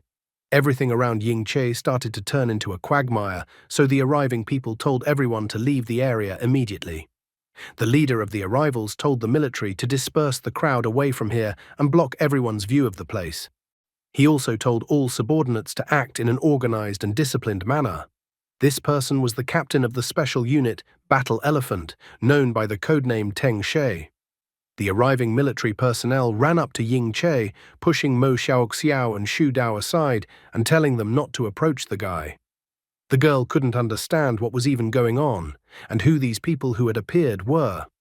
As if out of nowhere, Momo appeared, suggesting that a legendary special force that was carrying out top-secret missions had appeared in front of them. The code name of this legendary combat special forces was Battle Elephant. The girl wondered how Momo even knew about them. The military shrouded the chains and were able to grab and successfully remove Poseidon from the guy's body. However, Poseidon only continued to resist and let out a roar. The girl was shocked when she saw the sea god, for she had not expected that he could be resurrected at all. Momo, on the other hand, while watching them work, continued his story. He said that the members of the Battle Elephant Squad were rumored to be nameless heroes. Their identities are shrouded in mystery, but they are valiant and skilled in battle. Momo was proud that he had been lucky enough to see them today, and he was amazed that they truly matched the glory. After all, they could even take down gods, and that was simply amazing. Shu Dao was angry at him, thinking that he should be on their side after all. Their god of war, Ying Che, was the strongest. It was as if Momo didn't listen to him at all and continued to talk about the Battle Elephant Squad. According to him, if the personal information of any of the members of the Battle Elephant Squad became public, it usually meant that they had already died. Shu Dao continued to anger him, telling him not to exalt others and not to belittle his own. As if tired of their exclamations, Teng Shi ordered the outsiders to immediately leave this place as they had nothing more to do here, so they had to give further work to his squad. The outsiders here were Momo, Mo Xiaoxiao, and Shu Dao. Hearing Teng Shi's words, Mo Xiaoxiao and Shu Dao immediately pounced on Momo. They tried to pass through Momo as they were resentful that Teng Shi considered them outsiders. After all, Ying Che was their commander, so obviously they didn't want to go anywhere. Momo, on the other hand, was trying to restrain them somehow. Suddenly, they noticed that Ying Che was awake, so they started to inquire about his health. Ying Che woke up, but he was still as if he was asleep. He remembered about his little sister. Teng Shi had already given an order this time in a menacing manner. No one else was allowed to approach. The injured should be immediately sent to the hospital for treatment. However, the guy was still thinking about his sister, that her was now alone at home, and that no one was taking care of her, so at this rate she might starve to death. Suddenly the guy, who had been in a state of prostration, fell to the ground with his head again. The girl was surprised that the guy was unconscious again, not understanding what was going on at all. What other adventures await the guy, and will someone feed his sister? While all these events and attempts to bring the guy to his senses were going on, night had already fallen. Bao Bao looked around her workplace at home.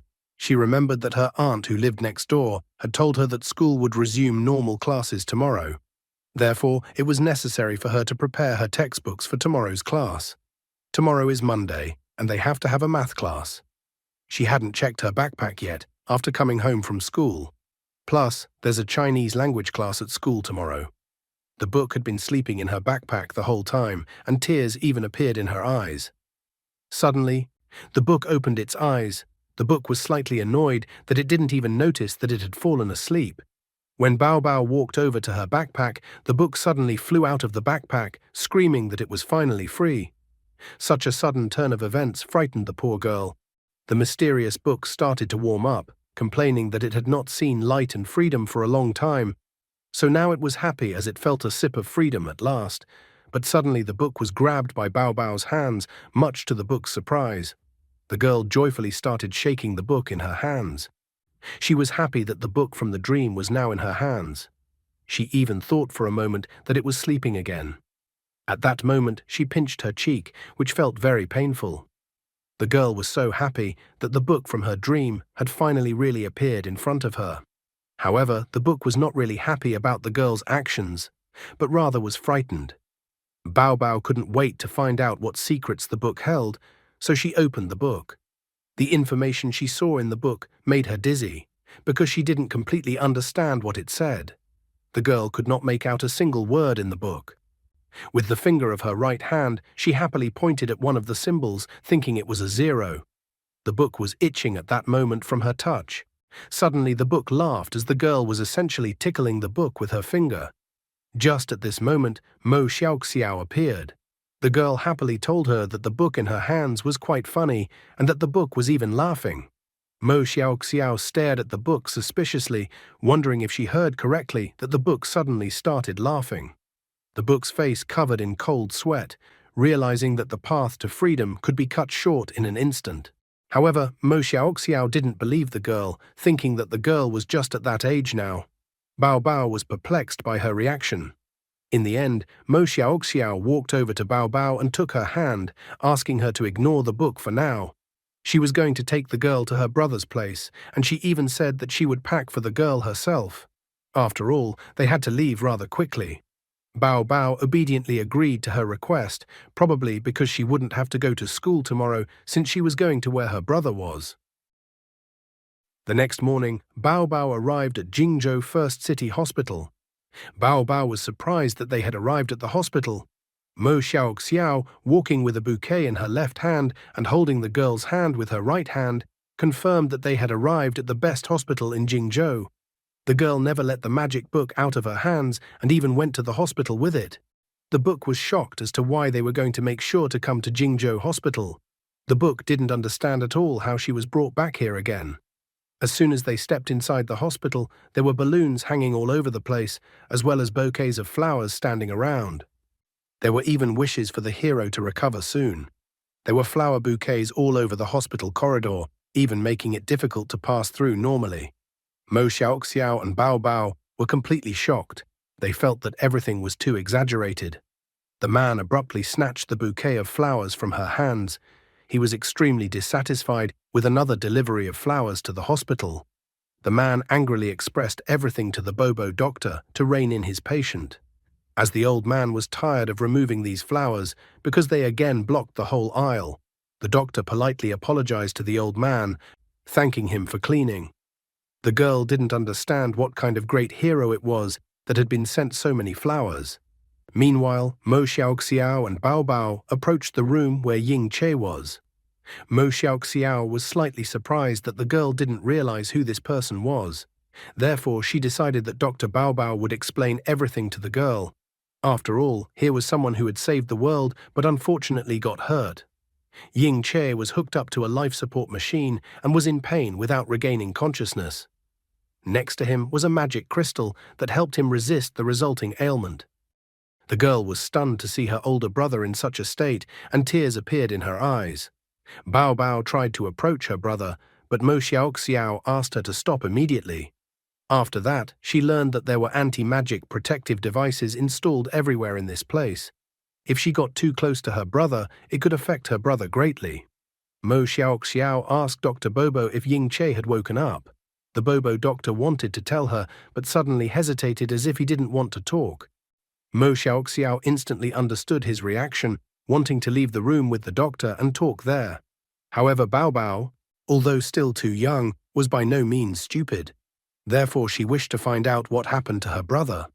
Mo Xiaoxiao turned to her, informing her with a smile that Ying Che had fought too much to save everyone and that he was too tired, so he needed some rest. She also informed that after the guy rested properly, he would wake up then. After that, she asked Bao Bao to sit in the room with her brother for now, while she herself intended to go out to talk to the doctor. It was a brilliant idea on Mo Xiaoxiao's part to leave the little girl alone in the office, even though there was danger, and she should not go near her brother. As soon as Mo Xiaoxiao and the Bobo doctor left the room, the girl asked the doctor to continue talking. The doctor's tone of voice became serious when he said that the girl shouldn't have worried so much and that the patient was fine and should be waking up soon. The girl let out a sigh of relief. She was so happy to hear such good news. However, she turned her attention back to the doctor, thinking that the doctor was not okay. But it actually turned out that Dr. Bobo had a naturally serious face. Bao Bao was quite clever, so she slightly opened the door of the room and overheard the conversation between the doctor and Mo Xiaoxiao. But unfortunately for her, they were standing too far away and she couldn't make out what they were saying. However, the expression on the doctor's face seemed incredibly scary to her. So she suspected that her brother's health situation was too bad. Therefore, after closing the door of the room, she once again turned back to her brother. Tears appeared in her eyes, for she didn't understand at all what was happening to her brother. She was depressed at the thought that her older brother was going to leave her alone in this world. She clutched the book, and at that moment tears came out of her eyes. Bao Bao admitted that she didn't want to go to her aunt's house next door all the time. She wanted to taste the food her brother would make. Her tears kept pouring onto the book. The book was already begging for someone to show up and for the girl to finally get help. After all, if things continued like this, the book's precious body would soak away. At this moment in the hospital corridor, Mo Xiaoxiao blocked the way to the room for Teng She. She was curious as to why Teng She had appeared outside Ying Che's room today. Teng She announced that he had permission to enter. And that did she really want to disobey the order? He even pointed out that she had been promoted during this war, becoming a lieutenant. However, Mo Xiaoxiao felt that if Teng She did not explain anything to her, then she would not let him pass. However, Teng She claimed that he did not have to explain his actions to Mo Xiaoxiao, and that she would only be able to talk to him like that after she had enough authority to do so. Teng She told her to get out of the way immediately, as he must kill him. Hearing his words, the girl was shocked. She wanted to hear one more time from him who he was going to kill. Meanwhile, while they were fighting, Bao Bao heard Teng She's last words that he said too loudly.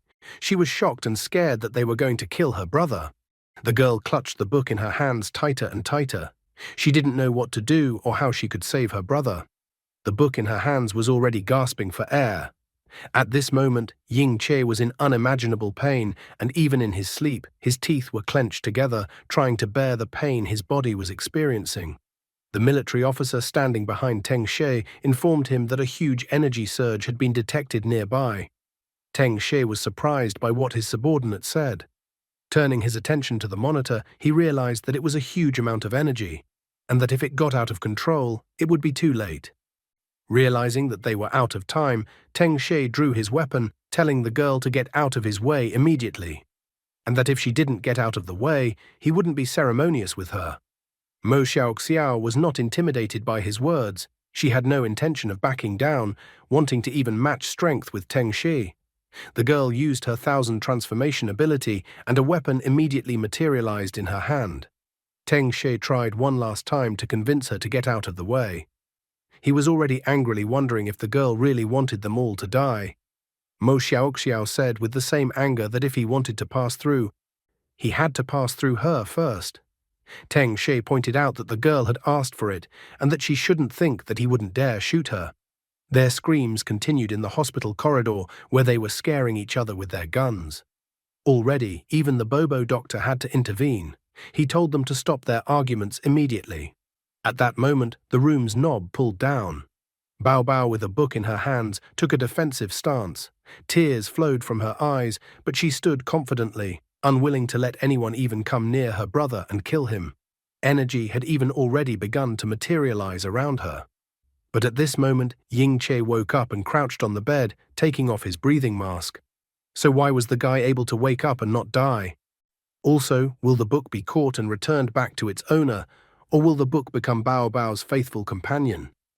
As soon as the guy came to his senses, the system informed him that the crisis had been eliminated, and also that the contaminated demonic power in his body had been successfully purified. His sister and Mo Xiaoxiao were still surprised that the guy had finally regained consciousness. Ying Che tried to find out what was even going on here. His sister couldn't find the words to say anything to her big brother. The book in her hands was wildly startled, not realizing when the guy woke up. The book hoped that the guy didn't discover that the book in his sister's hands was unusual. Ying Che once again tried to find out what was even going on here. His sister turned to him and loudly announced that they had come to kill him. The book worried for good reason, because as soon as the guy looked at the book, the system immediately informed him that it was the ownerless book. According to the system's description, the ownerless book is the only true book containing all the truths of the universe. Cannot have an owner, cannot be destroyed, cannot be fully deciphered. After his sister revealed that they had come to kill him, Teng She wondered who wanted to kill him. However, Mo Xiaoxiao pointed at him and said that he was the one who wanted to do it. Teng She stated that he wasn't going to kill anyone, nor did he understand why he would. Mo Xiaoxiao said that she too would like to know why he wanted to kill the guy. After coughing a bit, the Bobo doctor felt that there was some misunderstanding between everyone present. He reported that Ying Che was safe, and no one wanted or intended to kill him. He then looked at Teng She, asking him to explain the current situation. Teng She said that it was about the sea god, and that he was almost out of control, so they needed to deal with him immediately. A short time later, they were on their way down the elevator.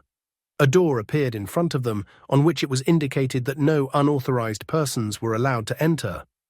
The fingerprints of all arrivals were taken, and the password was triple-checked, and only then was they allowed to enter the area. As they walked past various pods that had someone locked in them, they could hear the occupants of some of the pods being surprised that they had too many guests today.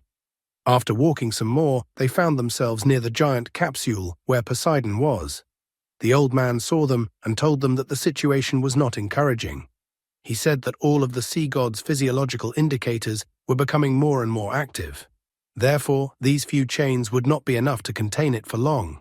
The old man was an academician from the Academy of Sciences, Qian Mingqiang. The old man began to complain that he was sorry that the book had eluded him last time. The guy was surprised when the old man talked about the book so suddenly. The ownerless book in the girl's hands was frightened to hear the old man talk about a book. Teng Shi explained that it was about the legendary book that is Book of Gods. Ying Che still didn't understand which Book of Gods we were talking about. Teng Shi explained that they had recently managed to catch the Book of Gods, but the Book of Gods had escaped again, and now its whereabouts were unknown. At this moment, Bao Bao carefully looked at the book in her hands. Teng Shi pointed to an empty container, informing her that this was the place for the Book of Gods. The Dr. Bobo explained that since the gods appeared, the whole country had been looking for a way to completely solve the problem of their invasion. He also revealed that the academic Qian Minqiang, while studying and deciphering the contents of one of the pages of this Book of Gods, created this container. Thanks to this container, it was possible to capture and lock up the gods. Teng Shi pointed out that right now they could only restrain the deities, but when they obtained the Book of Gods, then they would be able to truly deal with the gods. The still angry Mo Xiaoxiao asked why they needed a captain if they had everything covered. Ying Che immediately understood why Teng Shi had brought him to this place. Teng Shi even praised him for being smart. The angry Mo Xiaoxiao behind their backs still didn't understand what was going on, but she disliked Teng Shi's words extremely as they were directed towards her and meant that she was stupid. The pensive Bao Bao made an understanding face, saying that she seemed to understand what was going on. The ownerless book in the girl's hands tried to eavesdrop on what the others were talking about. At that moment, the security alert in their lab went off, informing them to close all exits. The ownerless book's face was covered in cold sweat when it finally reached him what was just happening. At this moment, Teng Shi pointed a finger at the ownerless book, informing him that the main target today was him. The ownerless book flew out of the girl's hands, trying to escape, but Teng Shi told his subordinates to immediately grab it. Mo Xiaoxiao told them to be careful so that they wouldn't hurt Bao Bao. While trying to escape, the ownerless book stated that he didn't think he would be exposed so quickly. He was already contemplating that they wouldn't be able to capture him in time. However, at that moment, the ownerless book received a powerful tentacle strike. This caused the ownerless book to fly high up, and then Teng Shi told him to immediately turn on the device. As soon as the device was turned on, the ownerless book began to be sucked back into the container that was right above it, like a vacuum cleaner. A few moments later, the ownerless book found itself locked in a container. Everyone around them rejoiced that they had successfully caught Book of Gods. While in the container, the ownerless book's eyes disappeared, and it became just an ordinary book. Ying Che thought that the world was really being kept up to speed, and the Book of Gods was indeed made with a lot of effort. At this moment, Poseidon began to come more and more to his senses, informing him that the guy was thinking correctly. He felt the aura of Book of Gods being near him. One of the tentacles reached for Book of Gods in an attempt to grab the book. However, Poseidon was unable to reach the Book of the Gods because Ying Che chopped his tentacle with his sword. Stuffing the tentacle as if he was about to grill it, the guy wondered who he learned such a sudden attack from. Grabbing a walkie-talkie, Teng Shi called out to everyone in the group. He announced that the mission was accomplished and everyone should come back again and unite as one team. Teng Shi even thanked everyone, saying that it was only because everyone cooperated and helped each other that the Flying Bear project was successfully completed. Looking closely at the tentacle, Ying Che said that he had to argue with him since nothing was over yet. Hearing his words, Teng Shi laughed loudly. He wondered if the guy was doubting him. Teng Shi was well aware that Ying Che had predicted the appearance of the sea god and repelled his attack. However, he knew that In Che could not defeat the real sea god. All glowing, he asked Ying Che to provide further work for them. Qian Minqiang was embarrassed by Teng Shi's behavior, believing that this child had taken up his own again. Ying Che's face changed and became nervous when he advised Teng Shi to first turn around and see what was behind him. Teng Shi didn't realize what could be behind his back, but at this time a tentacle appeared behind his back. A moment later, the capsule was shattered and Poseidon came out of it. Teng Shi hadn't even turned around yet, but he already realized that something unexpected had happened. Qian Minqiang and Dr. Bobo did not expect this turn of events at all. The capsules locking the other sea god subordinate monsters began to shatter one after another. Book of Gods also flew out of the broken capsule onto the floor. Book of Gods complained that it was a painful landing. Lifting slightly off the floor, Book of Gods noticed that Poseidon had gotten loose. Looking at his skills, he noticed that he still couldn't teleport. However, he was so scared that he wanted to get out of here as soon as possible before anyone noticed him. Cutting a tentacle with a fishing line one by one, Teng Shi ordered the entire staff to take up positions. He was extremely determined, telling his subordinates not to let any of the monsters leave the lab. The subordinates understood his order and reacted lightning fast, placing the cases on the floor and starting to open them. They took the exo-arms out of the cases. Putting on the arm mechanism, they declared that the Battle Elephant Special Forces were ready. One of the monsters that had gotten out of their capsule announced that they needed to eat the smallest one first and tried to attack Bao Bao. The frightened Mo Xiaoxiao called out to Bao Bao as she tried to break through the monsters. However, Bao Bao was not confused and immediately shouted the word defense. The girl didn't forget that she had to wear a bracelet on her arm, so a shield formed around her, which held back the monster's attack. The shield began to increase in size and ended up pushing all the monsters away from her. Teng Shi was surprised that the girl was able to do something like this. The brother praised his sister for doing as he taught her. Qian Minqiang and Dr. Bobo were greatly surprised by what they saw. Book of Gods didn't understand what was even going on, and what this barrier was that he had no way of getting out of. But at that moment, Bao Bao grabbed Book of Gods by the scruff of the neck. He was surprised and disappointed that the girl was stronger than the guy who was hiding his face under the mask. Teng Shi sneezed at this moment, not realizing who was scolding him there at such a moment. The monster tried to probe the barrier with one of its tentacles to break through it. Book of Gods was frightened, thinking that it was all over. After all, he had been discovered after all. Teng Shi easily cut the attacking monster with the fishing line, preventing it from continuing its attack. Teng Shi then told his subordinates to immediately start up the equipment's power systems, remain vigilant, and prepare to capture Poseidon. Turning around slightly, he asked Ying Che to immediately take Qian Minqiang and Dr. Bobo away, while he was going to stay behind to cover their retreat. Teng Shi even clarified once more to make the guy realize that he should definitely protect them. Ying Che said that he understood his request, and then Mo Xiaoxiao pointed out the path for them to follow. At this moment, the elevator to their floor arrived. Teng Shi was amazed that they themselves were leaving so quickly, and no one would be left to help him fight and restrain Poseidon. However, the angry Poseidon was not going to let them go so easily and let them escape from him. He lightning rushed towards the elevator where Qian Minqiang, Dr. Bobo, Mo Xiaoxiao, Bao Bao and Ying Che had already entered. A member of the Battle Elephant Squad tried to restrain Poseidon but immediately reported that he was unsuccessful because the current chain didn't have enough energy to restrain Poseidon. Teng Shi was disappointed.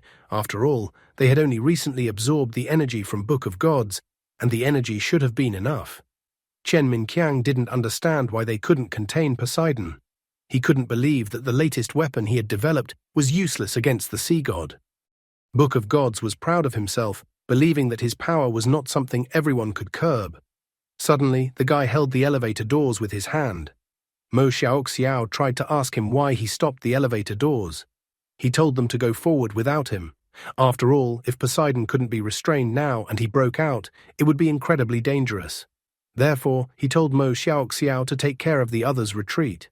Bao Bao headed after her brother to exit the elevator. At this moment, the elevator doors began to close and Ying Che shoved his sister back into the elevator.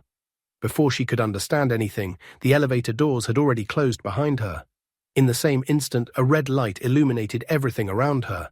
Everyone in the elevator could see a bright red light because the wall was completely destroyed. The bright red light was coming from the sphere that was in the center of the laboratory. Book of Gods was calm, noting that he would die.